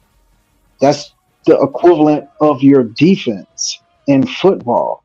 If your defense can stand tall, you don't have to score as many points. That's how you can have the Ravens as champions. But if your defense isn't elite, for everything your defense isn't, your offense has to compensate for. And Steph can't do it by himself. Draymond Green is on the way out the door. He can no longer give you anything offensively. They can hire as many of these young big men, but they not skilled enough and they too green to give them anything other than what Festus Ezeli would give them. Or Robert, what's his name? That played for Boston. He got traded to like Portland. And he got hurt again. Go to Festus. Robert Williams. Robert Williams III. Yeah, so I mean, you want Robert Williams III, get him. But that ain't gonna get you a championship. He out for the year, bro. He out for the year. No, I'm just saying that caliber of player, a young bull who's big and can get you some rebounds, because that's always the position they're looking to fill. They don't care. They'll give you put Andrew Bogus in that motherfucker. I hated Andrew Bogus, but I mean, it Chris Paul. You called him bogus, Andrew Bogus. Yeah, I slid that in there. But, I mean, I know his name is Bogan. I don't want to call him Bogan. I'm doing the Skip Bayless right now. But what is Chris Paul gonna do for you other than give you a dog to ride to the playoffs and leave you at the line? You know, He's gonna leave you right there at the line. He know that. They know that. They knew that when he got him. He has an official track record now, from the Clippers to Houston to right here. There's nothing Chris Paul is gonna do for you in the playoffs, but he will give you. He is a locker room guy. That was a smart pick, but he is not the guy that's gonna push you over the cusp. Ain't nobody fucking with Jokic right now. And until somebody dethrone the champ, what are we talking about? They didn't go nowhere. Nobody got hurt. Nobody got traded. If anything, they probably got better. Pulled some guys up from the D League. Got a little younger. Jamal Murray is a menace. And the only thing that could compliment somebody like Yoke, who's like Dirk, but better. Like, how you get Dirk but better? Like, Dirk is a Hall of Famer. Like, how you get better as a big white boy in the post? Like, with a three. Like, how you get better than Dirk? Well, there it is, Jokic. So, he got just as much, he got more dog than Dirk. He like DeMarcus Cousins, but white with more skills. You know what I'm saying? Are you kidding me? What are you going to do with that? The only thing that could complement a player that the ball actually runs through. When's the last time a team has ran the offense through the center? It's 2023. Nobody does that. Not anymore. Are you trying to tell me that he's got... I mean, Jameer fucking Nelson looked like a star. You know what I'm saying? Because if you got the right center, he will make your point guard a star because they have to clog the paint. So he's running around doing his thing. Jamal Murray is an assassin. He's got the Jordan gene to the point where Jokic can be the number 2 player as the MVP of the league on his own team. Wow. But here's the thing: you can't talk sense when it comes to these Warrior fans, especially Marcus. He's not going to talk to you logically. He's just going to say the Warriors, Dub Nation, and all this other bullshit. That's what he's going to do. Listen, man. At the end of the day, you know what I mean. Okay, let's say you beat the Lakers, Marcus. Let's say you do it. Let's say y'all team do by some chance y'all beat the Lakers in 7 because it will take you 7, right? You beat the Lakers in 7, right? You make it happen. You make it work. It's a miracle. Maybe AD misses in a shoe, or LeBron gets a cold, or just something happen. One of our players get injured, and you miraculously beat the Lakers, right? You know what I mean? Because you're not going to get bigger, and if you keep that lineup, you got to, like I say, you're too small to ball. You got a whole bunch of small dudes. You know what I mean? You have no size at all. We know this already, and you already got smaller with adding Chris Paul. Why would you get smaller? That makes no sense. But either way, by some miraculous miracle, you actually beat us, right? You know what I'm saying? Now you get to Joker. What are you gonna do with that? You have nobody that can match up with Joker. Now, this is what I can't stand about your Warrior fans. I don't think logically. Okay, as a Laker fan, I think logically. I think the Lakers could beat literally anybody in the league. Literally anybody, only because we have size and depth. That's the only reason I believe. If we didn't have depth and size, I wouldn't believe that. You know what I mean? We still had the same team from last year, and we never made improvements. I know we ain't out winning nothing. But we made vast improvements. We have size. What you mean, we? You from Brooklyn, yo? I'm from Brooklyn, but I'm a Lakers fan. Now, with that being said, right? You know what I'm saying, right? So at the end of the day, you don't have size and depth. You have the same problem that the Clippers have, if not worse, right? You know what I mean? Well, you're not as small as the Clippers, but y'all probably about the same size. You and the Clippers will match up great. That'll actually be a great playoff series. You both are small, and you got a lot of shooting. You know what I mean? So, but you don't have no depth and no size. So even if you miraculously beat us, or if you beat the Kings in 7 again, because that's what it's going to take for you to do it again, then you're going to have to go up against Denver, and you have no size and depth to handle Denver. We know this already. Like, this is not a game, and if Denver faces you, they're going to annihilate you. It ain't going to be pretty. It's going to be ugly, and your man Steph probably going to get hurt. Okay, and his career may be ended. All right, I'm just going to let you know that. All right, so, you know what I mean? And your man could drop all them little 40-point games that he won and all other stuff. That's cute for the regular season. But in the playoffs, we know the games slow down, and it's who got the most depth and the most size. And if you don't have depth and size, especially in this league right now, you're going nowhere. And Draymond cannot handle Joker and all them other big dudes they got up over there. He can't. He only one person. No, I mean, Wait a minute. Ladies and gentlemen, Mr. Best in the World, aka an intellectual soapbox, has just chosen violence. Because he ain't making no sense, y'all. Boom, boom, He ain't making no sense. Like, he got Aaron Gordon, and he got to guard Joker. Because that's your primary defender. He got to stop Joker and Aaron Gordon. Get the fuck out of here. He ain't doing that. Nigga, y'all would have got swept by the Nuggets. What are we talking about? At least each of them games could have been won. Shit. It said Draymond solid. Many wish they could have Draymond. Who the fuck want Draymond? Name the team. Name the team that want Draymond and his big ass mouth and his poor locker room behavior and irritating everybody, talking shit to the brass and everybody beneath him. Don't nobody want Draymond problems. And they damn sure ain't finna give him no motherfucking max contract. His time is up. Peace to Draymond. I actually like Draymond. But shit, he about like me, bro. You know, he on his last run. Okay? At least the last active one. You know what I mean? He gonna have to be on the sidelines for the rest. He not LeBron. Not. That perfect example. You think you're gonna get more heart than Draymond? You think Draymond got more heart than LeBron? Probably. Maybe. I don't know. Mm-mm.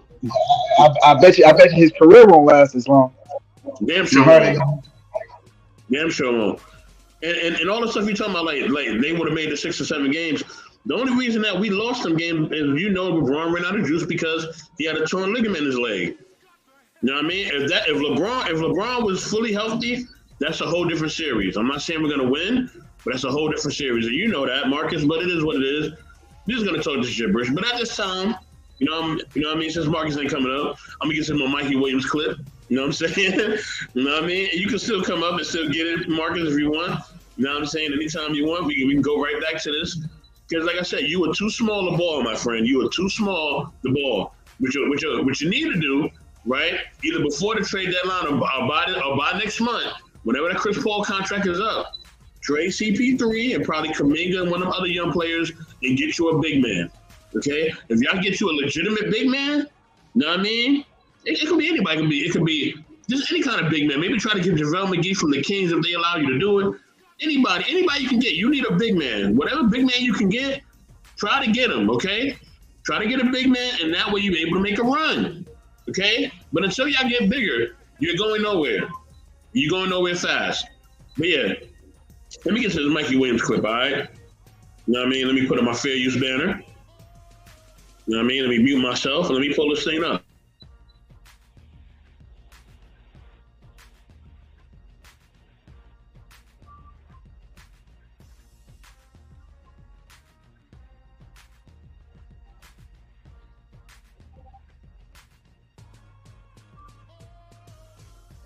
A judge today ordered former San Ysidro High School basketball star Mikey Williams to stand trial on 6 felony gun charges. The 19-year-old is accused of assault with a firearm and shooting at an occupied vehicle in March. Bringing us around the table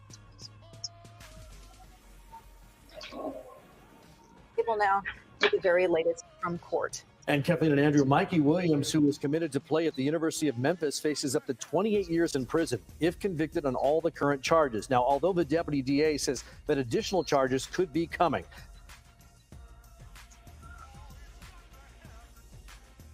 Three juveniles testified today that Williams threatened them at his home moments before the Tesla they were riding in was hit by gunfire on March 27th. Nobody in the car was hit.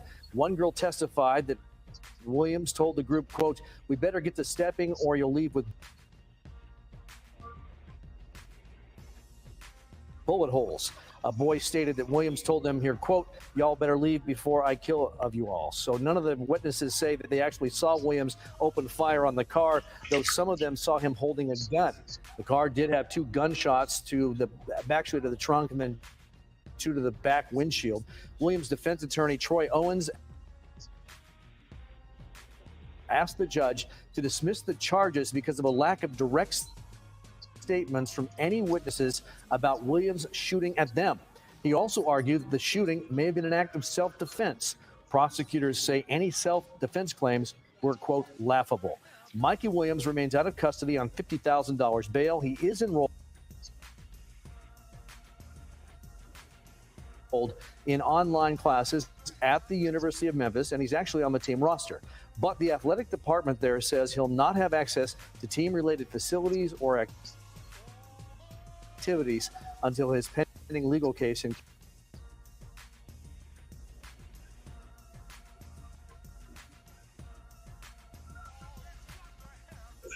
Oh boy. Okay. Thoughts on Mikey Williams. Okay, Vic, let me shoot. Let me shoot real quick. Right. Salute to Auntie Debbie. Thanks for pulling up. Salute. But yeah, let me shoot about this Mikey Williams thing, right? Now, you young dudes out here, y'all think people are playing with y'all, man. You keep listening to all this bullshit drill music or whatever music y'all listening to, and y'all think that these the law is playing with you. You think it's sweet out here. You think it's sweet, and you think that you're not gonna get caught. Meaning that if you're an athlete or whatever you guys are into, y'all just think that it's sweet out here, and they just keep showing you it ain't sweet. Like how many life sentences y'all gotta get? How many 30 or 40 max year sentences y'all gotta get? And the thing is, when the law comes to scoop y'all up, y'all not even ready. Like, y'all not even ready when they come scoop you up. They come to scoop you about your mama house, in the backyard, whatever. And they come in deep, too. They bringing the dogs. They got military weapons, all types of stuff when they pull up and sweep you up. You know what I mean? And you're not ready. So, y'all just keep playing these games out here like the law don't exist. And it's very real. It's more real than you can think of.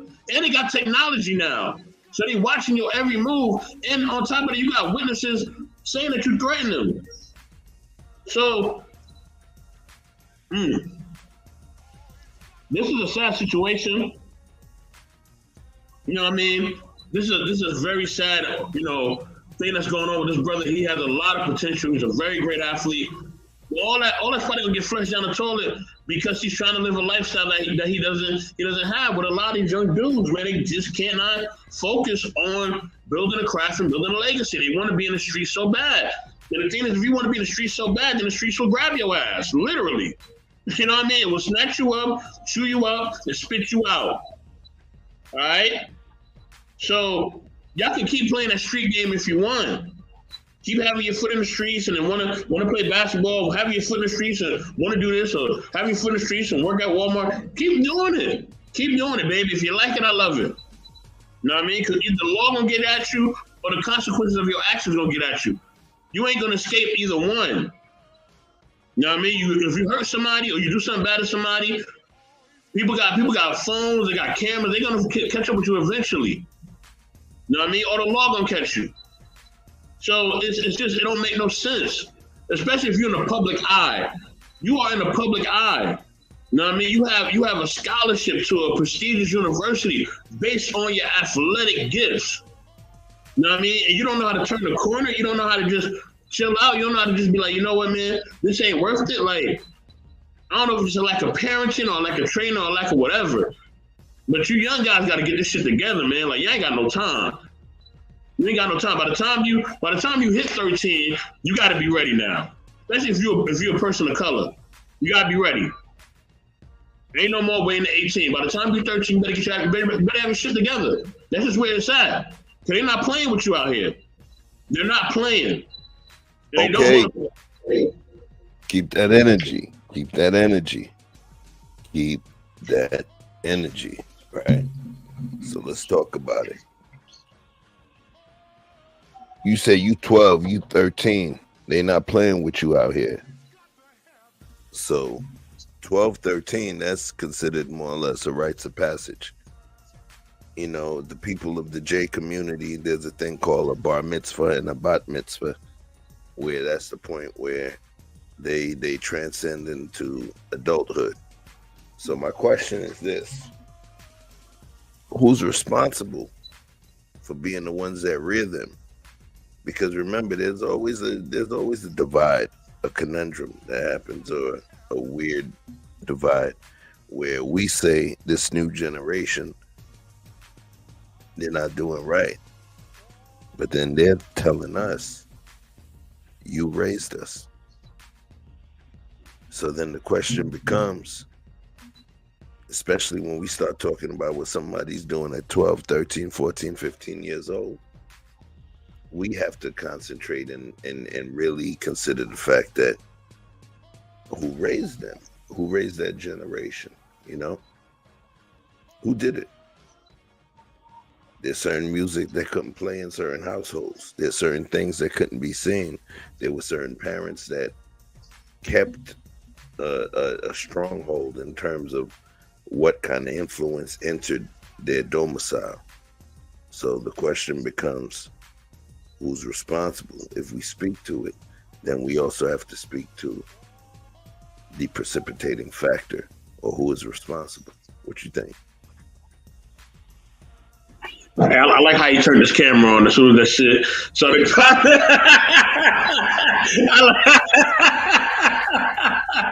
Hey, I'm about to clip that shit. I'm definitely gonna clip that shit. You know what I mean? Like, man, fuck this, man. I ain't Nah, but no, he's absolutely right. Yeah, it do fall on, like, it do, like, with my generation, right? My generation is a generation kind of before his a little bit, right? I'm a little bit older. So my generation, it was a no father generation. The fathers wasn't around. Where they were selling crack back in the 80s or whatever the hell they was doing, right? They was doing their thing, right? Now, I had to either get with the times or get left behind.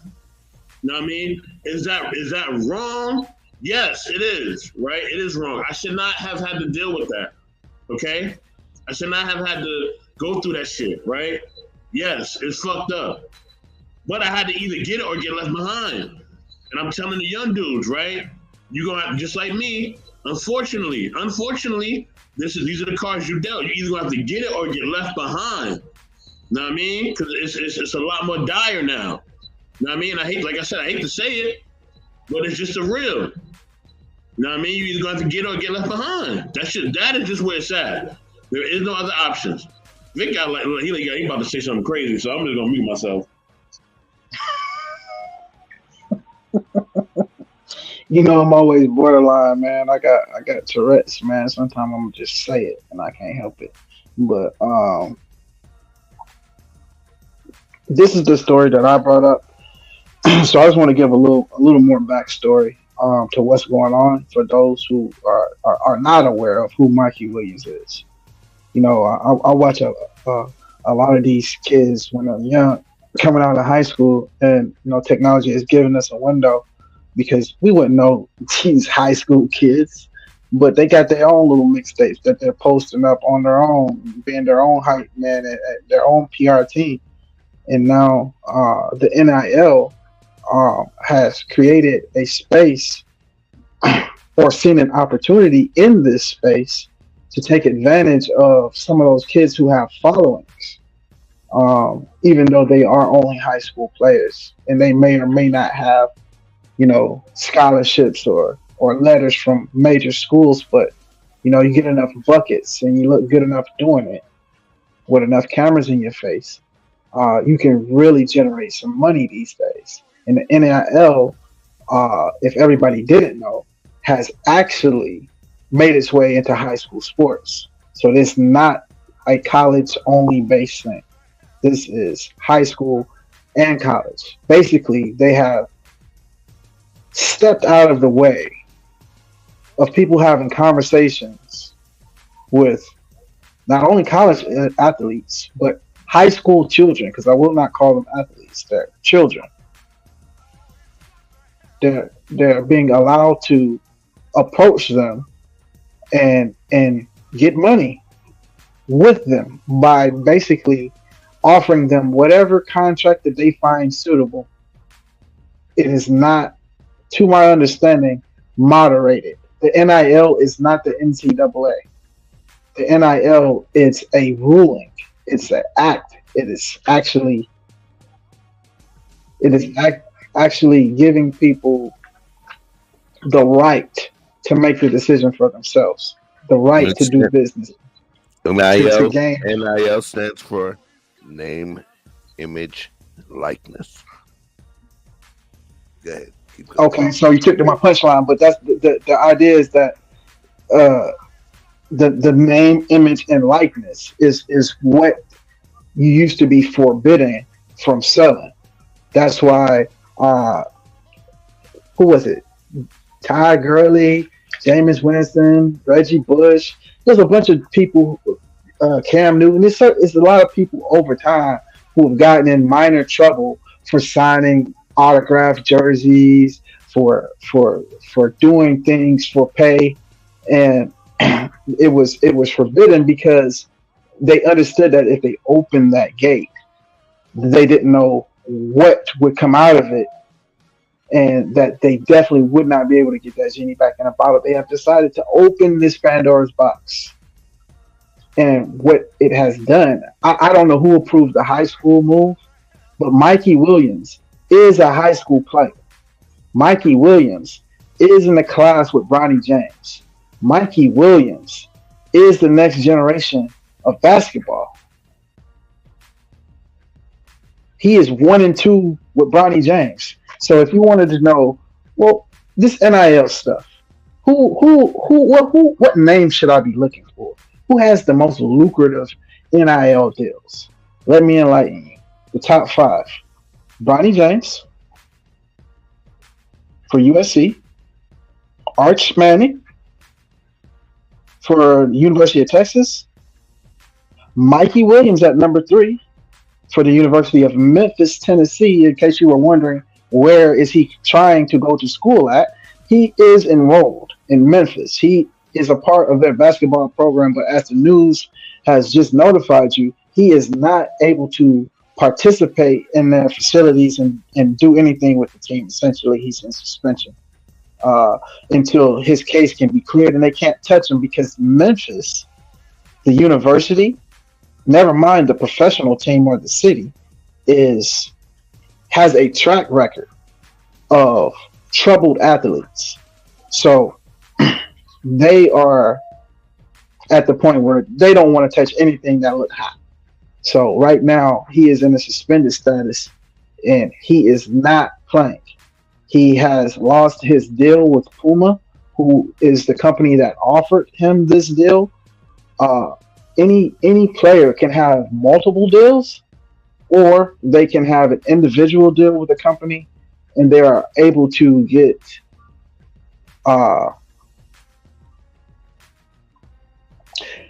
put it like this. This young man is facing 28 years because of a wild party that he threw at his new $2 million mansion that he bought with his NIL money. His parents were not involved. He did have a gun. He did tell them, hey, y'all get out of here before it be a problem. Now, if you are listening closely to details, I can't miss certain things. They said those children pulled off in a Tesla. Who's driving a Tesla? I don't know no kids driving no Tesla unless they people come from money. It ain't enough grown people driving no Tesla. That's a $100,000 car. They can drive his damn self. So we're not talking about some riffraff that stopped by your party causing you a hard time. We're talking about some folks that has something to lose. Children probably has something to lose, and they know that. And at the end of the day, whatever disagreement that they had at this party, they should have left. And I'm sure they gave him some lip without knowing the details of the situation. But at the end of the day, this young man had a firearm, chose to use it, and whether it was him or his homeboy or whoever actually took the shot, he's probably gonna get off. He's probably gonna beat this case. But should he beat this case, he's gonna have to work very hard to get another NIL deal of any significance, because a lot of people are not gonna want to touch him because he's basically coming up in the John Morant era, right there in Memphis. So they think they kind of know what they get. And at the end of the day, the reason that I brought this story is not that this young man has changed his entire life for the worse, because he can't rebound from this, and I'm sure he will. But he's ushering in a new era. This is an experiment. People are saying, okay, well, the reason that professionals are able to get paid is because they're adults and they're mature enough to handle this kind of pressure, this kind of money. But when you push that money into a college kid or a child, a high school child's hands, you immediately destabilize any authority that had any control over summarizing,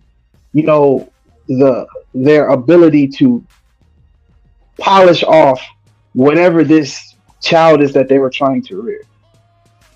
You took that power. I agree. That's the whole reason the NCAA doesn't allow people to the boosters and all of these people to speak to the kids, because they recognize that professionalism is going to taint their childhood and their amateur existence. And now here's the counter to that. You say, well, money shouldn't be involved or with these children. Children shouldn't get paid from sports. Well, adults shouldn't be able to get paid off of children playing sports. If it's all for sport and it's all for, the benefit of the child, because we were having this conversation just the other day, and we were talking about a child's confidence and how do you build a child's confidence? How do you get a child to have self-esteem so they can have pride, so that they will make the right decisions for themselves? And it's to get them involved in something, to give them a skill, give them something that makes them feel confident that they are better than someone else in. I don't care if the child is a doggone carpenter or great at chess. Whatever they do, they need to be elite at it and feel some edge. So now, instead of putting children into these programs for the sake of building their character, we're putting them in the programs because we ain't got a babysitter, or we put them in these programs because we want them to be on a lottery ticket. And if we put enough of them in these programs, hopefully one of ours will turn out to be something. You'll bust them all the way across school. You don't know if this is going to work out, but hey, this coach will let my kid play. And you treat your kid like a lottery ticket. It don't matter the fact that this coach over here is trying to teach your child what he needs. He understands. He's invested. He got time. He don't got no big name program. He don't got to push out numbers. He can take the time. He's not going to skip your child through just because he's gifted.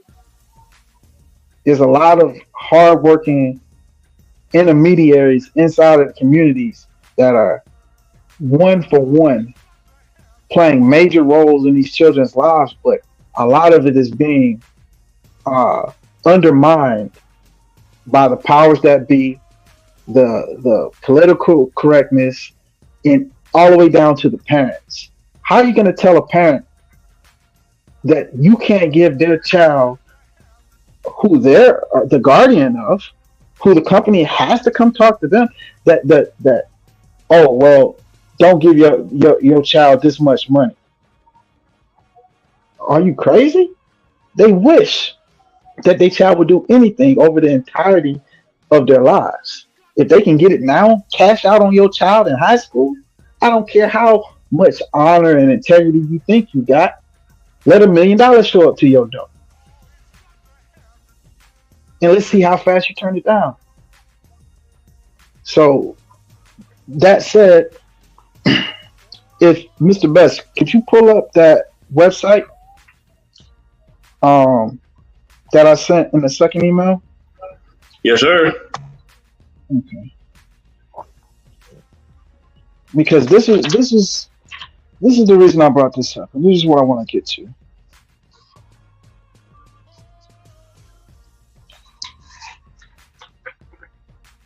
The NIL, I don't think everybody realizes what just happened. We're not talking about just technology changing. We're talking about the way we do business is changing. The technology of business is evolving. Every time they create an access point, it takes money out of this hand and puts money in another hand. And there's a lot of people who don't like money being taken out of their hands. We're watching the regime change, the balance of power. So this NIL, and it's going to be, a lot like Bitcoin. You can see there's going to be a level of transparency. You can see who's got a deal. Anybody can report a deal. However, the specifics of that deal or the functions of that contract that person signed is not available readily to the public. So a lot of these figures are speculations or valuations, but not the actual real number or the specifics of that person's deal.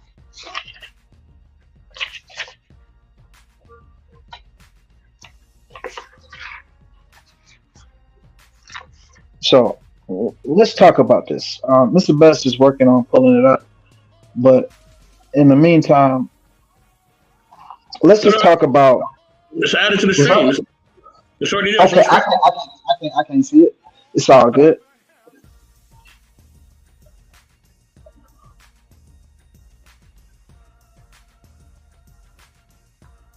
Yeah, it won't let me see it. I don't know why. But luckily for me, I wrote enough notes down, so we could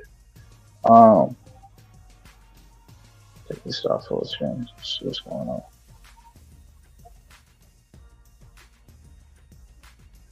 All right, so if y'all could follow along and see the screen, this is on3.com. If you wanted to look it up for yourself, honestly, you can just Google NIL, and it's going to give you the Google definition for NIL, and then it's going to give you the first 5 websites, and the number one website is going to be on3.com. So apparently they have some major support to be number one on Google, and probably the support of whoever's trying to put some order and organization to this wild west money grab that's the NIL. Number one on this site is Alejandro Chavez from West Covina, California. He has a deal with Lifetime Cardinal, which is considered a collective. He also has a deal which may be with a subsidiary of Lifetime Cardinal, Los Robles Elementary. So this is a highly probably Hispanic population for the name of the elementary school to be Los Robles, which is clearly Spanish.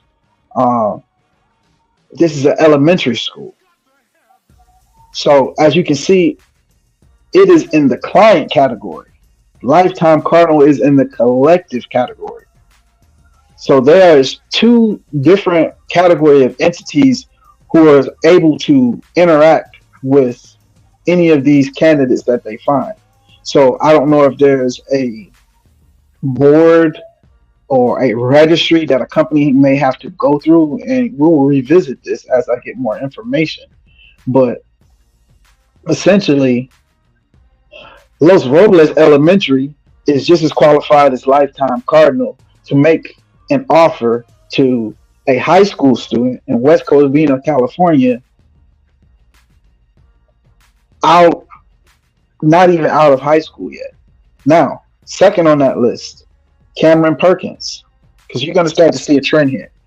So we're just gonna go through the first few. Cameron Perkins from Warner Robins, Georgia. Small, more rural population. It got something going on over there, but it's not Atlanta. It's not Macon. It's not Savannah. But it is on the map. Seashells Seafood Restaurant. Apparently, I can't even say that. Seashells Seafood Restaurant is eligible as a company. As a company, it is not a collective. So let's just go over the definition of what a collective actually is. The definition that they're using of a collective is a people acting as a group. Essentially, investors with a unified effort or interest. So the difference between a company and a collective is essentially myself, Chef, and Mr. Best. If we had the funds, we could go find a talented youth to sponsor, and let's just say we wanted him to represent the No Gloves brand. We could say, hey, you know what? This kid coming out of local high school number 2 has, I don't know, 100,000 followers on TikTok and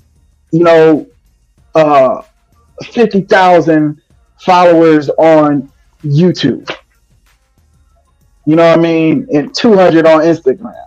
So let's just say this middle of the road, just getting started, just now starting to get some buzz type of kid, maybe coming off a team that was state champions or something like that.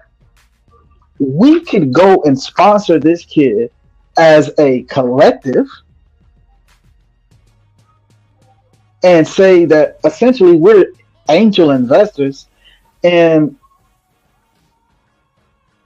borrow inside of this new relationship visibility, because that's what these kids are offering. That's what they're buying with their name, image, and likeness. They're buying visibility. If we tie our company to Bronny James, everybody who likes Bronny James and follows him for the rest of their life will look at him and think about the brand that he's wearing.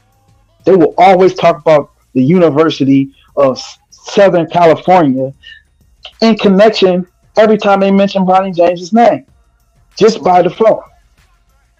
So any company that pairs with one of these new athletes, because the pool is broadened, can essentially offer them any contract, any terms,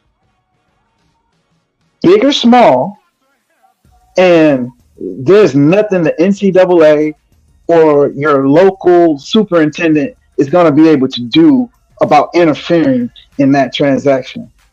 So I foresee a lot of youth being handed a lot of loose money, and with the problems that we're having with our youth as a whole, I cannot see a great outcome. I think that Mikey Williams is a peek into what is on the horizon. And I think if we don't get control over and put some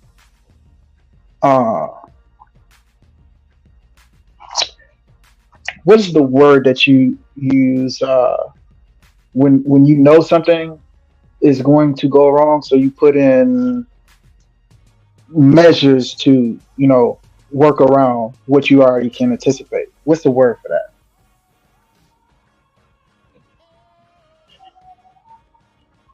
Come on, Chef. Give me the word. Say that part one last time. I lost my connection. The word for contingencies. That's what I'm looking for. We need to figure out what are the contingencies, because if you thought the celebrities were out of control if you thought professional athletes were out of control, what happens when you give a high school kid $3 million? You just essentially gave everyone he knows $3 million. Everyone he's connected to, anyone who has influence on him. Whether your company is good or not, whether he loses your money or not, whether he goes and shoot the party up or not, whether he overdoses or buys a Lamborghini and drives it off the side of a bridge because he's going too fast. I don't think that you should be able to reap rewards off of children in that sense as to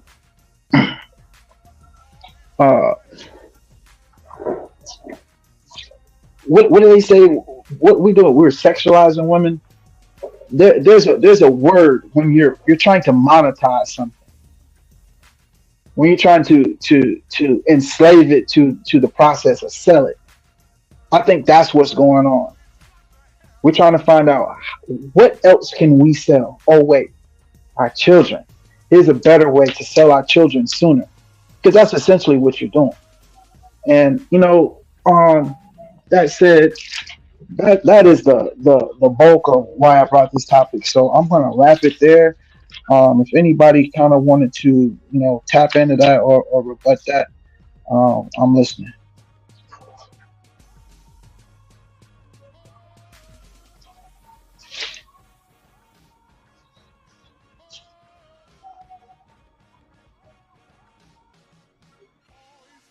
I mean, in terms of that, go ahead.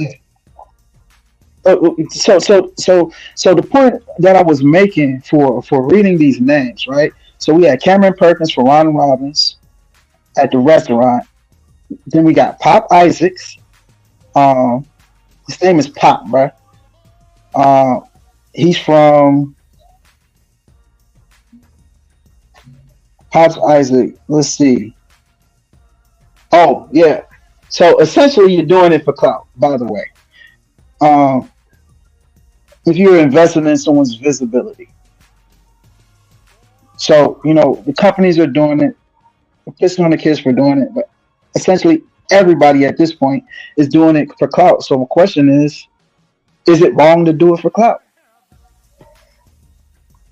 Because clearly these people are grabbing these underprivileged youth in these lower income Black and Latino areas. Dylan Jackson from Mississippi, from Greenville, Mississippi. I mean, these are poor areas. These are poor areas, and these are the kids that they're giving this money to, which is dope. I ain't mad at you, man. I think if you had to pick the rock or the hard place, the devil or the witch, which would you rather? To starve or drown, if you had to pick, I'd rather have abundance and die of gluttony than to die of starvation, if you had to choose, I guess. And pushing that into the hood, let's see what happens. Speak on it. I push back on the racial aspect. I push back on the racial aspect. Why? Because at this point, this is not about global supremacy of one particular ethnicity versus another one. What this is about winning a game. It's about the game of chess. It's about getting the right set of players, the right pawns, bishops, rooks, knights, queen, king, whatever, to bring about your chosen goal. So, excuse me.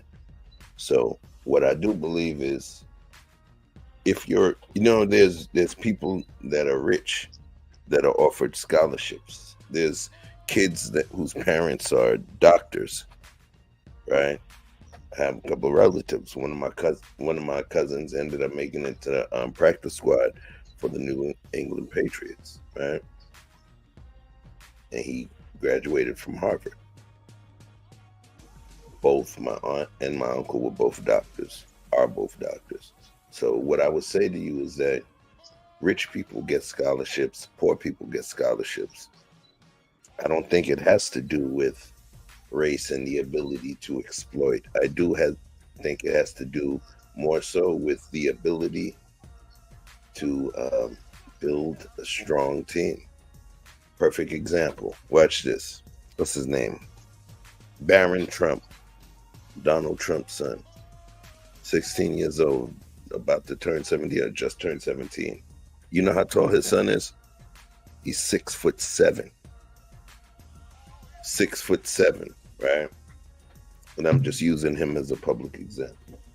As a 6'7" 17-year-old, if he had some balling skills, if he was nice with it, if he was on some Victor Wembanyama stuff,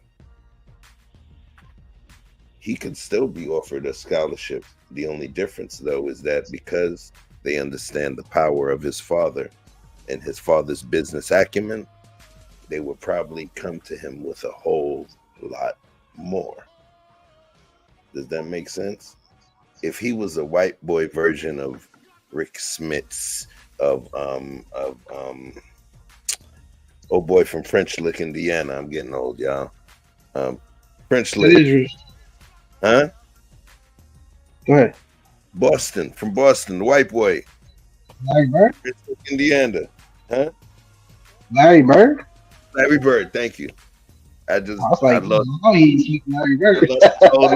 lost his whole name, right? But yeah, look, I told you where he's from, right? That should be enough. But yo, if he was that nice, he would still get offered a scholarship. He would still get offered an NIL deal. I don't believe it has to do with race. I don't believe it has to do with oppression of the black people. I do believe it has to do with how much money can I make from this person's performance. Honestly. Yeah, it's opportunists. Just listen. The easiest people to exploit are the people without protection. So it's not about race, it's about access. It's about who's the weakest, who's the most vulnerable, who's the most desperate. You think that's what it's about, or is it about bringing about what I want? I want to win. Listen, I want to win, but I want the ratio of how I win. Think about the concept of Shark Tank. This is actually happening. This is not a TV show. That part's a TV show. In real life, it's not a show. You don't get to see them make these negotiations and play hardball and say, nah, nigga, we need the whole thing. We want to buy you out. And if you don't, we're just going to make something out of your idea anyway.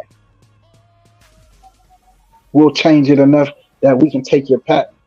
So at the end of the day, it's always big money is always going to find a way to squeeze the most out of the deal. So it's not like, okay, if this white boy can ball, he's not going to get a deal too, and maybe he'll get a fair deal, maybe he'll get a fucked up deal too. But at the end of the day, everybody knows where the talent is. They know where the talent is, and they know where the where it's sweet at. You know what I'm saying? They know where it's sweet at. They know who's going.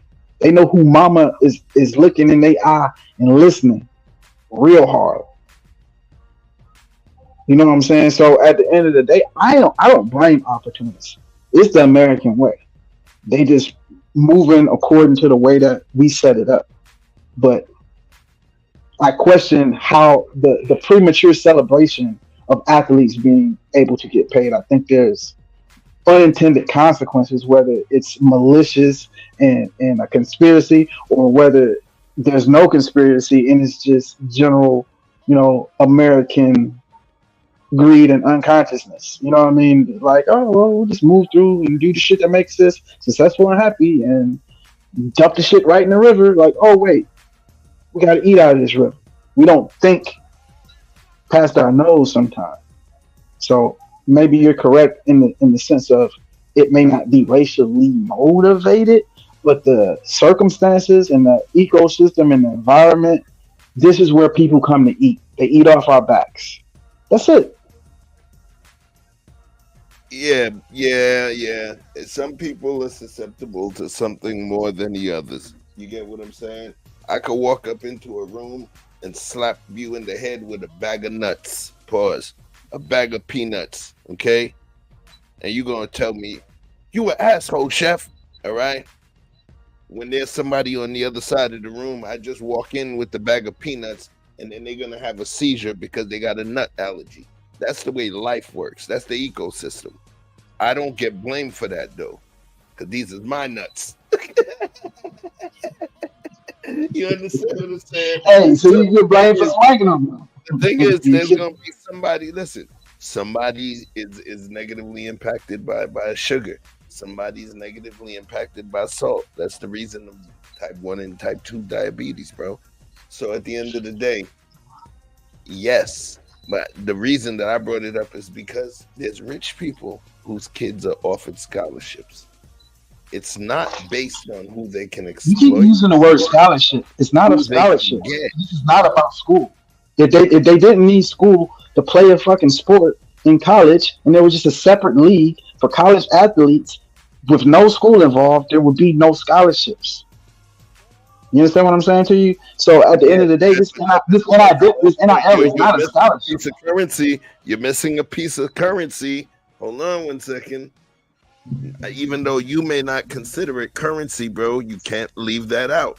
That scholarship hold on. That scholarship is not about getting a free place to stay for 4 years, bro, and a chance to go to the league. They're giving you an education. And why are you talking about a scholarship? We're talking about NIL. It's two separate things. That's normally now couple $100,000.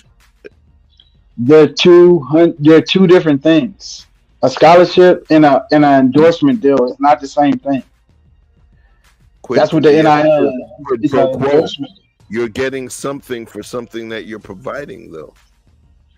Okay, you're providing visibility, and they're paying you for it. They're doing it for clout. There's no ill intentions, but there ain't no good ones either. So what you end up doing, so we're talking about this simple, right? So I told you the list. Hang on, Chef. I got you. Add this to your response, right? I named out Bronny James, Archie Manning, Mikey Williams, Caleb Williams. That's number 4. Guess who's number 5 is? You think is a black person or a white person? Come with it. A white woman. She's number 5 in her evaluation of her NIL deal. She goes to LSU. Guess what she's doing, Chef?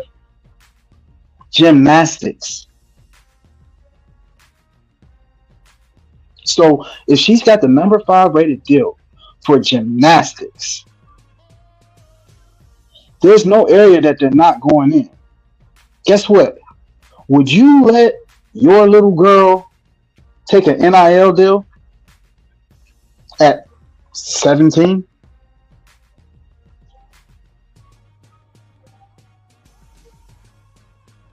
That's going to be on a case-by-case basis, and I'll explain. I'll explain why. If my child is great at something, at something to the point where she's able to somehow monetize it and create a potential future legacy for herself, yeah, I probably would. Watch this. It's the same way when somebody puts their daughter in modeling, or they put their daughter in pageants, or they put their son in acting, or kids become child actors. It's the same thing, right. And it's even a higher degree. So at some point, if we want our children to be the best at what they do, then yeah. So would you give your daughter $1 million if someone gave it to her? You're her custodial parent. Would you let her have access to her money? Listen, man. Now you going crazy. I mean, dude, You give her she's a 7-year-old. I give my 7-year-old $1 million, bro. She's gonna. I said spend 17. I said 800,000 on 17. candy, man. Come I on. said 17, man. I said 17. 17. I mean, put it to you this way. You realize that I will only have control up until 17.5. That means 17 and a half years old, because at that point they're into what's technically considered her 18th year. All right. But the point is, she has something that is worth something. Would you allow her access to her money? Answer the question. Let me land it. Okay. She has her specific talent, which is worth something, and it's worth something to other people. All right. And the fact that I would not, or you're proposing that I should not allow her to monetize on her particular talent. Nah, ain't nobody. I ain't put my son in fucking football so he could just goof around and be like, yeah, I played football. No, if it's something he wants to do, then I would want him to do it well. I want my daughter, if she wants to go into drama, yes, I want her to go to Broadway. I want her to do all of these wonderful things. I want her to be the best, not to just fucking sit around and to just sit around and just say, oh, I did that before. The same way my 7-year-old's in ballet, and I press her. I'm like, yo, you sitting here doing all of this other dancing. What's up? You got your routine that you're supposed to be learning from last week. What's good?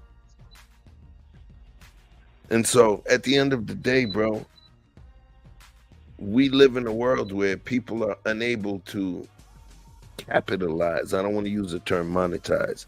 People are unable to capitalize, or people now are more able to capitalize on their talents, on their notoriety, on their personality.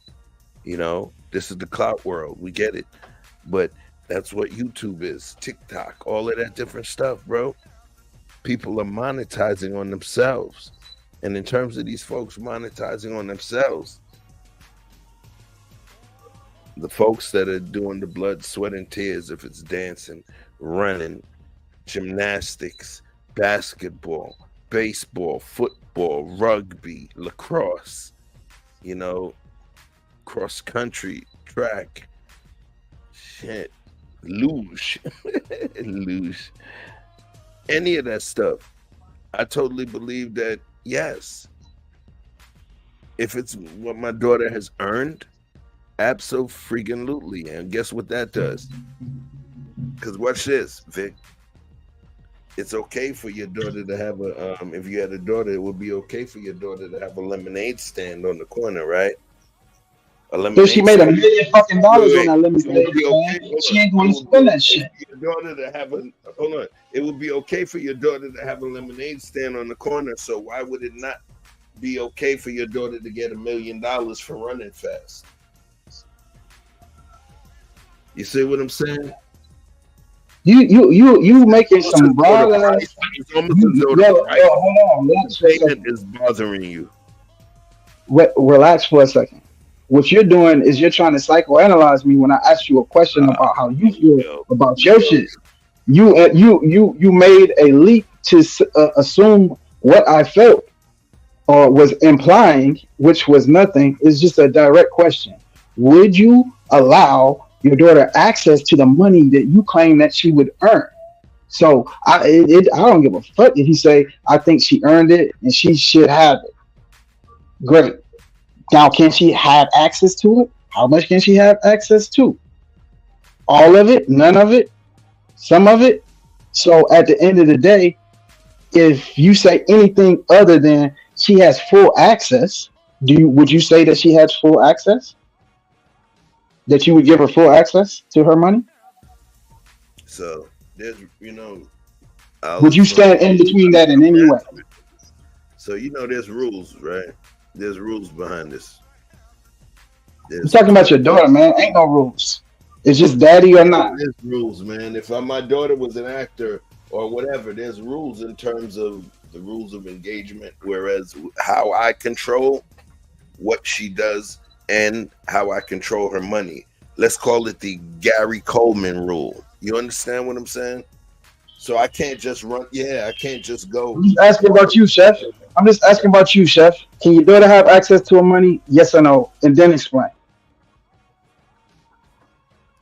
Obviously, no, Vic. Listen, hold on one second. At 17, she can't have access to her money.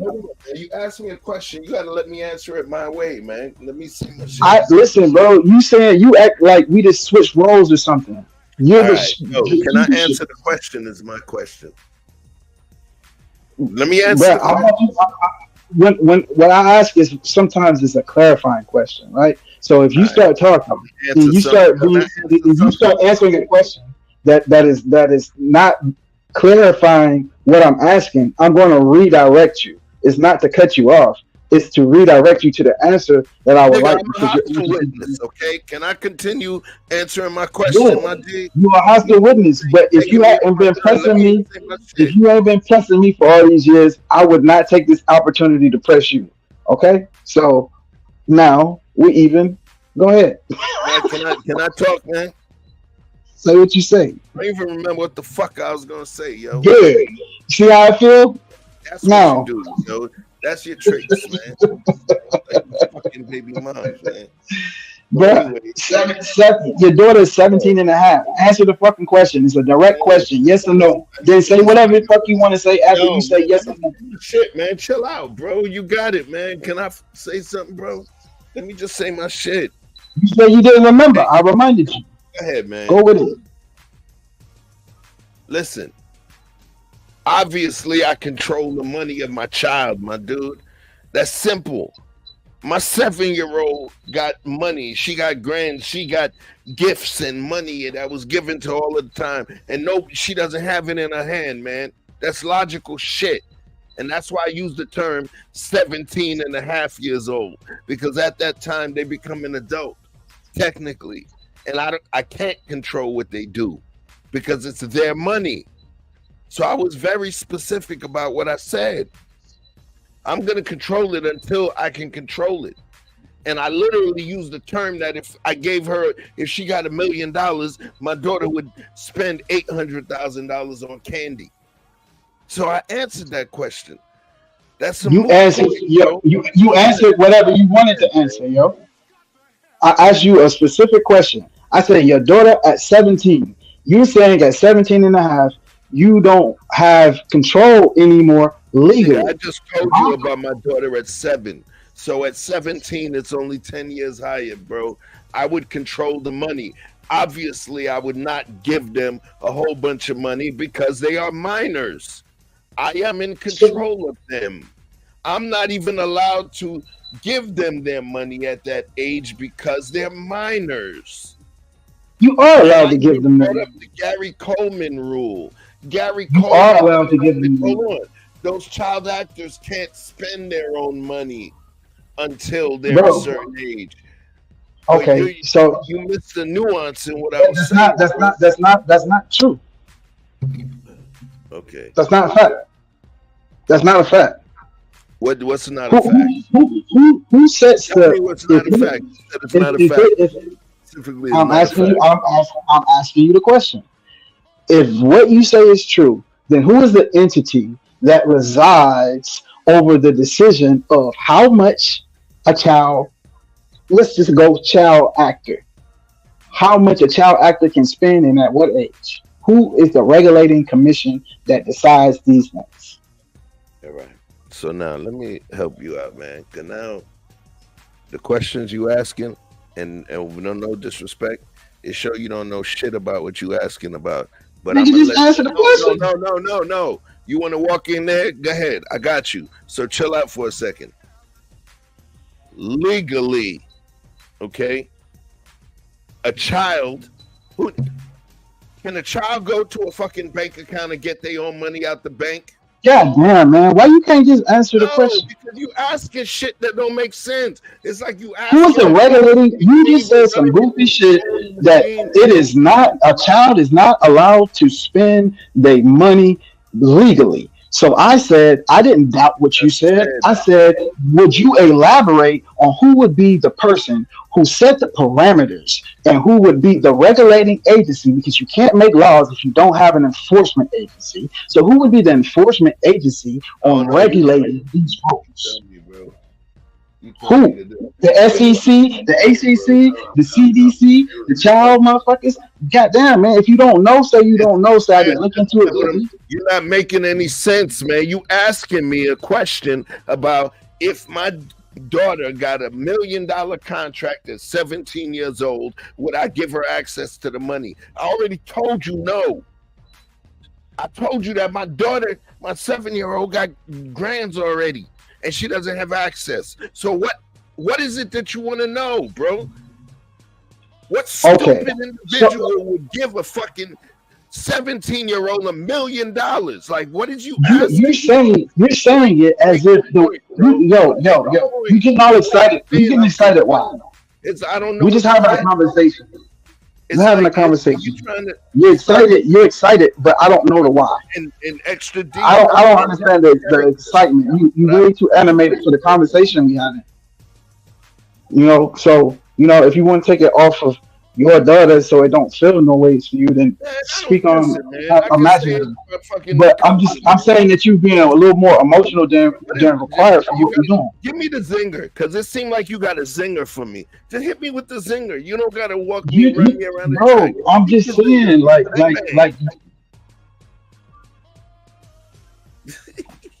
we can talk together, you know what I'm saying? Sing together, however, I don't know, man. I'm just saying. You made about 3 different points inside of this one point, because you countered me about race. So I said, hey, this is what it is. I think that it is coming towards a specific community because these are where the athletes are. And even though it may not be malicious, there is very much opportunist, and there's going to be a lot of people who don't use discretion about who they give it to, which basically you agreed that takes the power out of a parent's hand once a child gets to a certain point. Then you made the point that 17 and a half is where they legally are no longer under your control if they just chose to buck.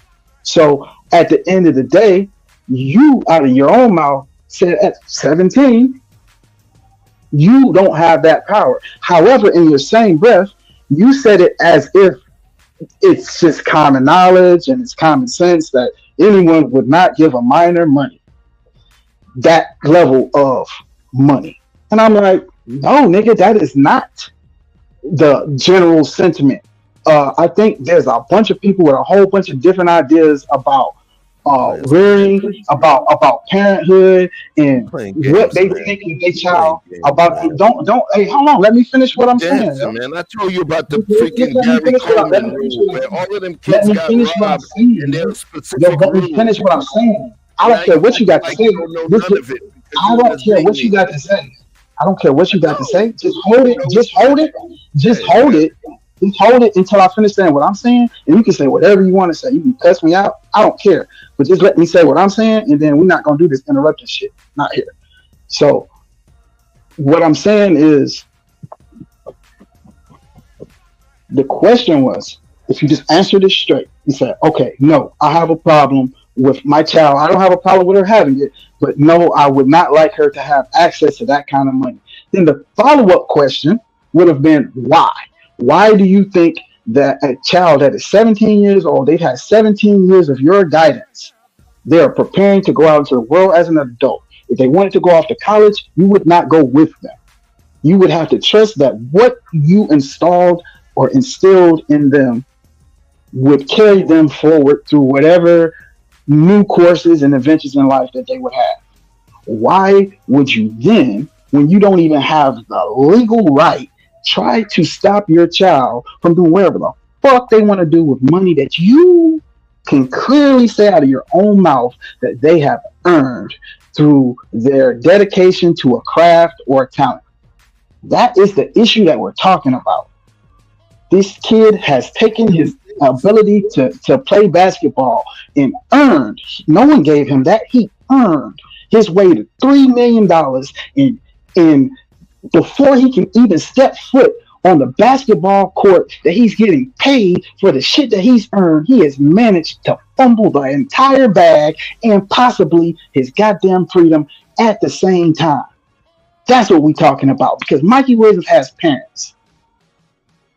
And I'm sure that they wasn't excited for him to have the money, even though they were probably excited that he made the money. They chose to trust. They chose to get out the way. Dad or somebody probably had an issue with that. Uncle somebody probably was like, man, y'all gonna let that boy hold all them goddamn millions? He'll be all right. Somebody's talked them into not pressing the issue. Somebody let him buy a $2 million house at 18 years old. That's what I'm saying. So I'm saying that if you can clearly say out of your mouth that is common sense, why would someone allow that their child to have access to that much money at once when they have just come out of the condition of being a minor? Then you are questioning by default anybody's parents who don't bump up against the NIL, or at least create some conditions to give parents room to regulate the usage of that money. We agreed that it takes the power out of their hands in order to finish, to plate their masterpiece. They don't get a chance to do that. So that is what I was headed to. Those were the questions that I was asking. I wasn't necessarily trying to walk you into anywhere in particular, but I just want to see where you stood on side of that equation, because there's people on both sides. They do not agree. It is not uniform. So people let they child choose this gender. Listen, I hear all of that, man. Two things can exist within the same dynamic, within the same vacuum. Okay? That's the existence of yin and yang. And I'll tell you this. It goes like this. If I have a child that has a talent, and it's a marketable talent, and it's a talent that we're able to capitalize on early, I will do everything within my heart, mind, and physical body to cultivate it, to nurture it, and to put her in a better place, and enlist whatever monetization I can to get lawyers and legal teams and agents and accountants and all of that to help her maximize her income. Am I going to be stupid enough to give it to her? That's the equivalent of me if my daughter has certain kind of medication, say if she was sick, me just giving her the medicine bottle and allowing her to administer it herself. Come on, man. There's laws against this. There's laws against this. And there's laws that protect the children from themselves and from their parents. Back to the Gary Coleman law. So no matter what you say, we're not talking about what you're doing is you're taking it as the kid doing what they want with their money. The other piece is not about that. The other piece is about them being able to make money, right? But when you say the number 17 encompasses 12 months. 6 months of 17 is considered minor. There's men that are locked up in jail because of that 6 months difference, if you understand what I'm saying. So that 6 months is critical, and you can't leave it out. So I keep bringing up 17 and a half or less, because that is the age of majority or maturity, okay, or adulthood. right? So at this point, you asking me about the nuance of not allowing a child to spend the money that they generated. It's like, I didn't understand. I'm trying to figure out what it is. No one does that. Okay, your kid gets $1,000 for Christmas when you have a kid. Whenever you do, your kid gets $1,000 for Christmas, and you're gonna just give it to her? Come on, man. Stop saying ask no yourself one that. does that. Do you ask First of yourself the all- questions you ask me? First of all, stop saying no one does that. Niggas, just say nobody you know does that. That's not reality. There's a lot of kids that is getting their Christmas money, and it'd be $1,000. They spend all that shit on some bullshit. No one logical does that. That's in your opinion. You entitled to it. All right, man. They don't see nothing wrong. Some people don't see nothing wrong with their kids getting on their bike and just be gone. Some people say you can't leave off the block past where I can see you at. Okay, It's your parenting style. It's your parenting style and how you see things, how you experience things. Who held you back? You forcing me to say something while I'm talking. How do you do it? I don't understand. It's not the majority. So then, but how is that playing to your point? The point is simple. What I said, you keep going into semantics about 6 months or 17 and a half. Nigga, let's say 18. That better? If your daughter's 18, it don't fucking make no damn difference between 18 and 17 and a half. You don't gotta say. That's the whole point. You're becoming an adult and you can't do nothing. That's the point. You keep missing. You keep saying like I'm missing it, nigga. I'm the nigga to bringing you the point. I'm bringing you the point. Out, bro. That's the point. So it is 17 and a half is the same as 18. They're adults, man. The law. So that's the fucking point. So I'm asking you a question that says when you legally have no power to stop your child, especially if they're rebelling, they can still be talented and rebellious. So if you have no legal right as a parent, particularly as a hood parent, I'm not even going to put a color label on it, but as an active parent, a disciplined based parent, yeah, you are probably still going to try to interfere to some degree, even outside of your legal right, if you think your child is going in a path that could be detrimental, if not deadly, to their future. And I'm saying that even if Mikey Williams was your child, there wouldn't have been a motherfucking thing you could legally have done about that $3 million he got. Yet you would agree that he ain't ready for that. So the question is, what would you do?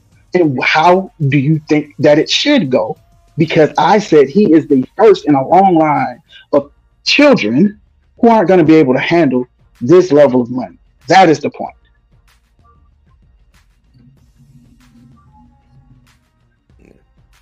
So was Britney Spears. Okay? So was Britney Spears. So was Todd Bridges. So was Dana Plato.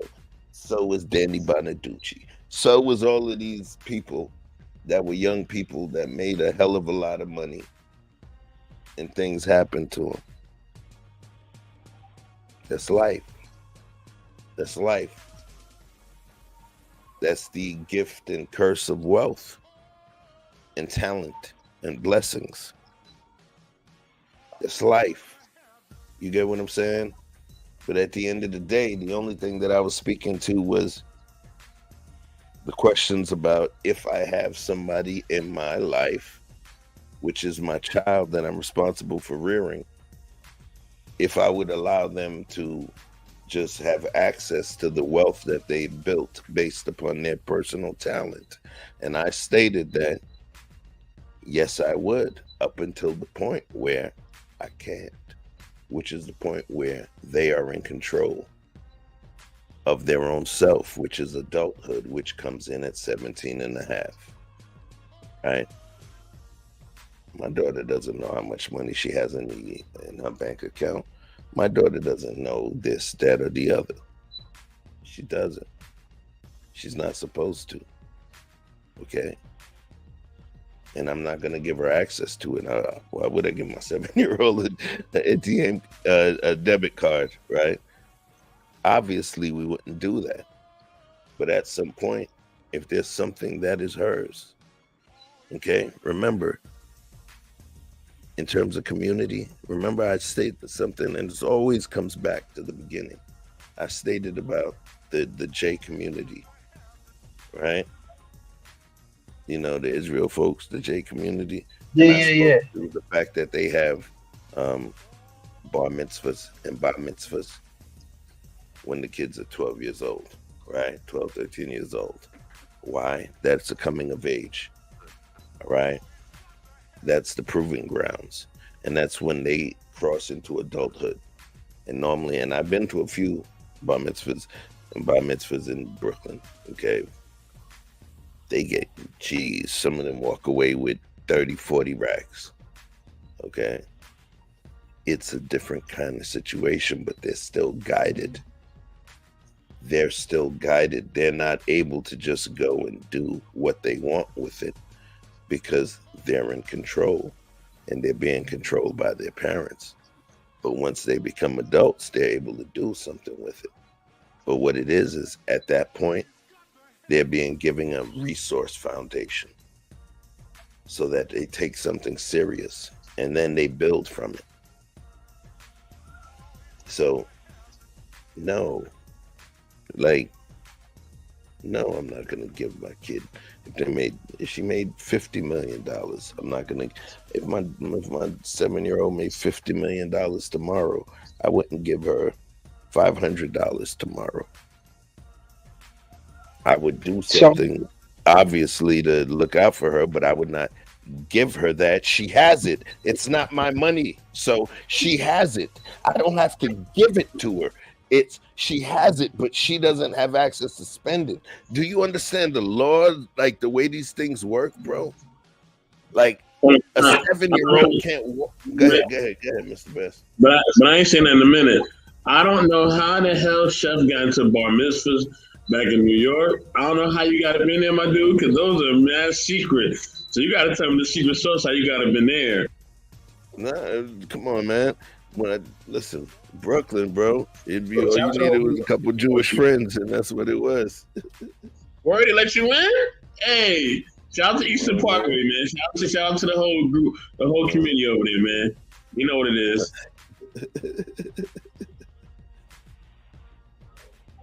What I asked, Chef, and I'm having a hard time because I want to kind of wrap this shit up. I don't know what you're gonna say, so I'm not like prompting you to say anything in particular, but I do kind of wanted to walk the conversation in a direction, and we go where the hell we go. And I keep redirecting, and you keep talking about what a minor would do. Who gives a fuck? We're not talking about minors. We're talking about children who have just reached or reaching or have already crossed the threshold of legal adulthood, but they are not adults yet. They take the age of consent for cigarettes from 18 to 21. I didn't know that. Ain't nobody never called me in the goddamn line. I don't know nothing about that. You know, like, hey, it's 21. Since when? I'm like, you over here 18 years old playing Hey Mister for some cigarettes? Nigga, go get your own cigarettes. Like, nah, it's 21 now, OG. 21? Why? We can say, oh, you can go to war, but you can't drink. That used to be the mantra. You can go die for your country. You will allow a child to make that decision for themselves. The country says, I will allow an 18-year-old child to make a decision whether they would like to go die for their country, because that is the presumed result of going, if you will. That you may just well die in the pursuit of whatever this mission is. And people are very hesitant, still to this day. That's why they don't want the draft re-implemented, because they don't want to take that option, that choice away. Only people who are crazy enough and volunteer should have to go. So at the end of the day, when the NIL deals walk around in company A and company B, because we're not just talking about Disney and Coke and Puma and Nike. Puma and Nike ain't coming to your door in your local town, probably not. However, fucking the athletes foot up the street might. Shoe Carnival might. Fucking Joe's Crab Shop might. The places you frequent might take interest in your child. So what I am proposing is that there needs to be the same way that if a child is left a trust, there's a certain parameters that must be met. There's certain pockets of money that they will be able to access, but only so much at a certain time. That exists already. That's why I said the Gary Coleman rule. So what I'm saying is that there should be some overseeing agency that says that if you make these deals, they must not be predatory deals where you're getting kids stuck in these fucked up situations because their parents advised them to take a shitty deal because they didn't know no better and they didn't get a lawyer and they saw an opportunity. And I'm also saying that there must be stipulations from an overseeing committee that supersedes or that requires that companies write in stipulations that says a maximum that child will have access to per year until their 21st birthday. I'm saying that 18 is too motherfucking young to be getting millions of dollars. Period. I don't give a damn if you consider it legally grown. Bro, it's already there. What you're doing right now is you reinventing the wheel. When I said the Gary Coleman rule, and I can barely hear you. Talk up. I can barely hear you. What I said, can you hear me now? Yeah. What I said was, it's reinventing the wheel. The whole situation that took place with Gary Coleman and several other actors, child actors, is the reason that they put certain things in place. They even have what's called guardians ad litem. Okay, those are lawyers that represent the child specifically. That stuff is already out there, and it was specifically situated so that people couldn't rob their kids, where they put the money in trust and the kids have a certain amount. And there's also what's called a trustee. Okay, the trustee is the person that's the one that okays the money being spent on the behalf of the kid. It's already out there, and I keep repeating it because Gary Coleman's case set a precedent. So that exists. That piece already exists. You get what I'm saying? Like, in terms of what I'm saying is that what you're addressing, it may have addressed an issue, but that is an issue in the concern of minors. So unless you are going to take that same law and extend it beyond the age of 18 to age of 21, like I was suggesting, or maybe a different age, I don't know. This is my suggestion. This isn't a thing that exists. Google it. If it exists, show me, and we'll reconvene on the next stream and talk about that. But what I have come to understand is that there is no overseeing agency. There is none. And after you're 18, I don't give a fuck what they used to do, whether you're a child athlete or a child actor or a child anything, you are no longer a child. Then you have access to whatever you want to have access to. And if you want to go do coke the whole time, you can go do that. And if you want to be responsible and save it or invest it or give it all away to charity, you can do that. The young white girl that was going head up, I don't know if she plays for UConn or whoever, but she was going head up with Angel Reese, and they kept having that back and forth, Caitlin or something. she's giving the majority of her contract to like her alma mater, her school, supporting her women's program. Shout out to her. Her parents might think that's stupid. Like, nigga, this the first set of real money you get, and you finna try to give it all away back to the school? There's a bunch of reasons why parents would like to intervene, whether they're well-intended or ill-intended. But I think there should be some kind of structure, because as it is, it's the wild, wild west. And it wouldn't matter what you say about it. It's the wild, wild west. That's why they want to take cash. If cash make, you know what I mean, the dynamics of these technologies, even in currency, you know what I'm saying, in the way that we do business, technology has implications. And because this is so new, just like the crypto millionaire, this is so new, and there's so much access to people who have no business with that much access. It's waiting for several catastrophes. It's like lowering the gun age. And that poses the question is this. If you can't change legislation, right? Because we love to talk about shit we have no control over, right?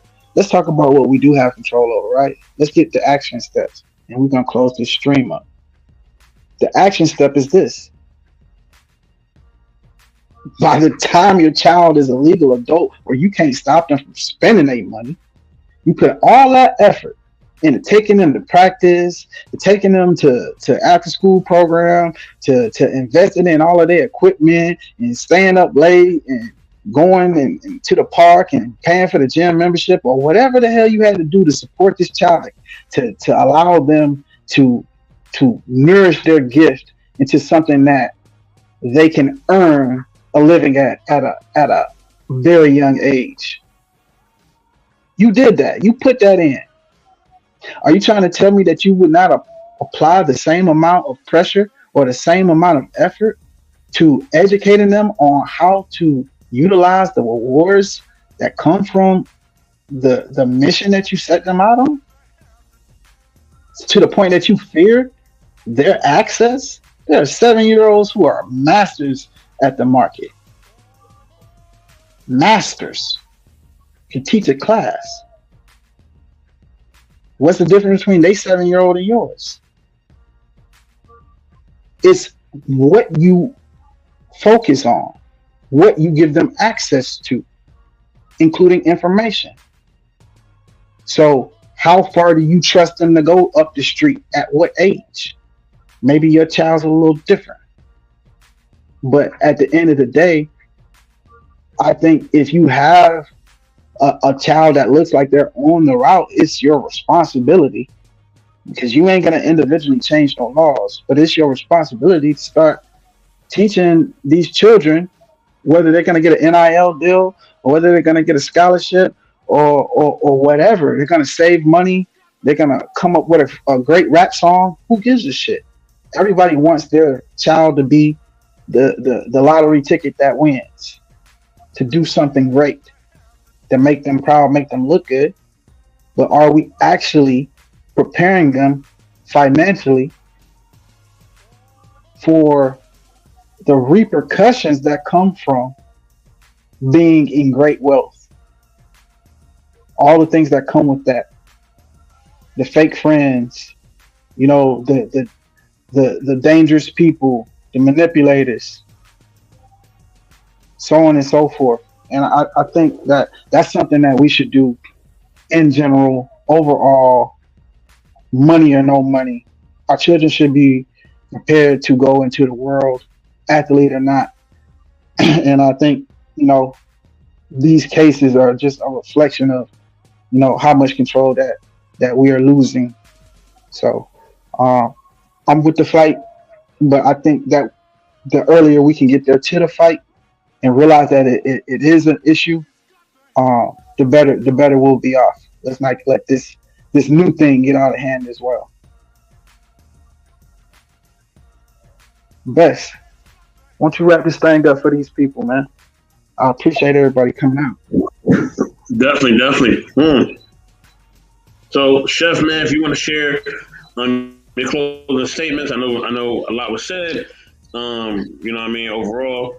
But yeah, man, anything else you wanna add to the conversation before I close it out? Thank everybody for coming through. I'm gonna let Chef close it out as the OG, and then we out of this thing. Yo. It's your boy Chef Shapino. Chef Shapino on YouTube.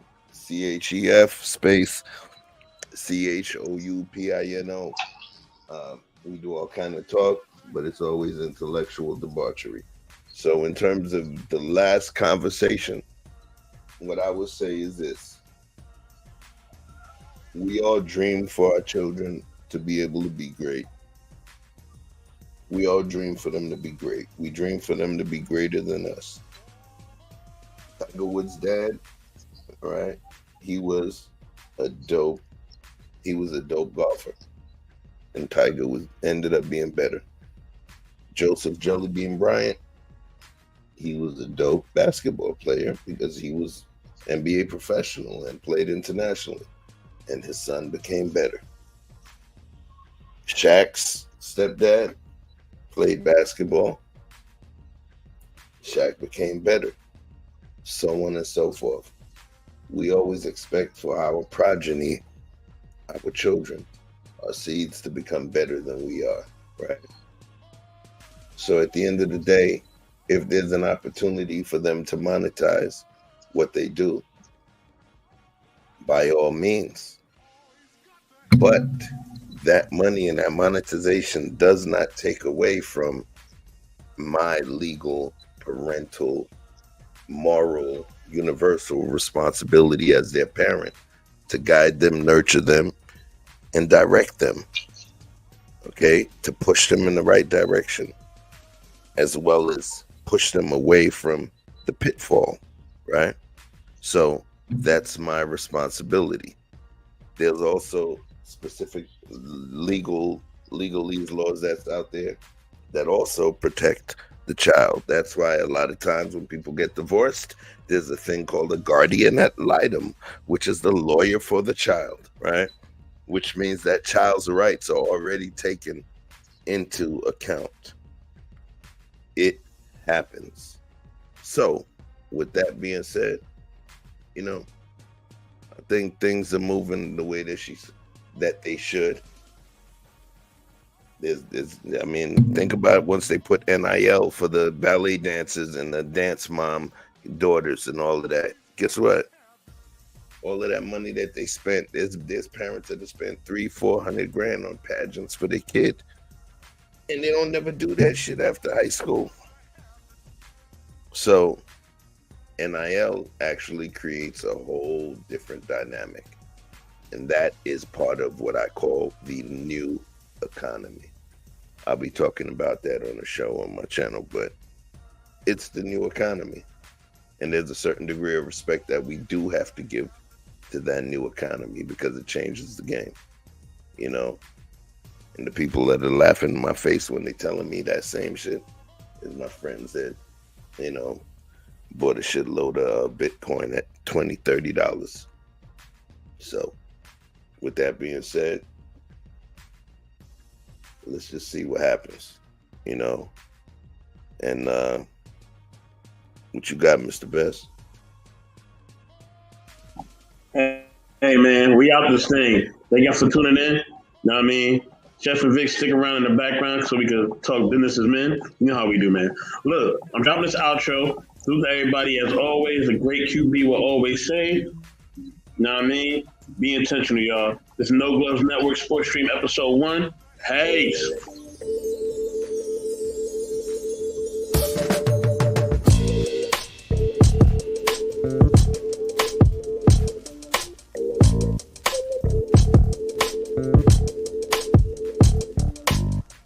Take it.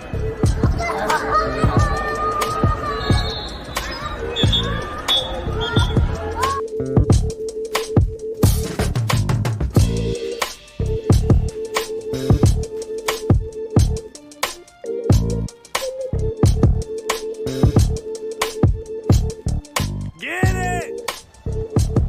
Go fast, go fast, go fast, go fast. Go fast, no! say everybody gon' score now when they out. Everybody takes one on the chin.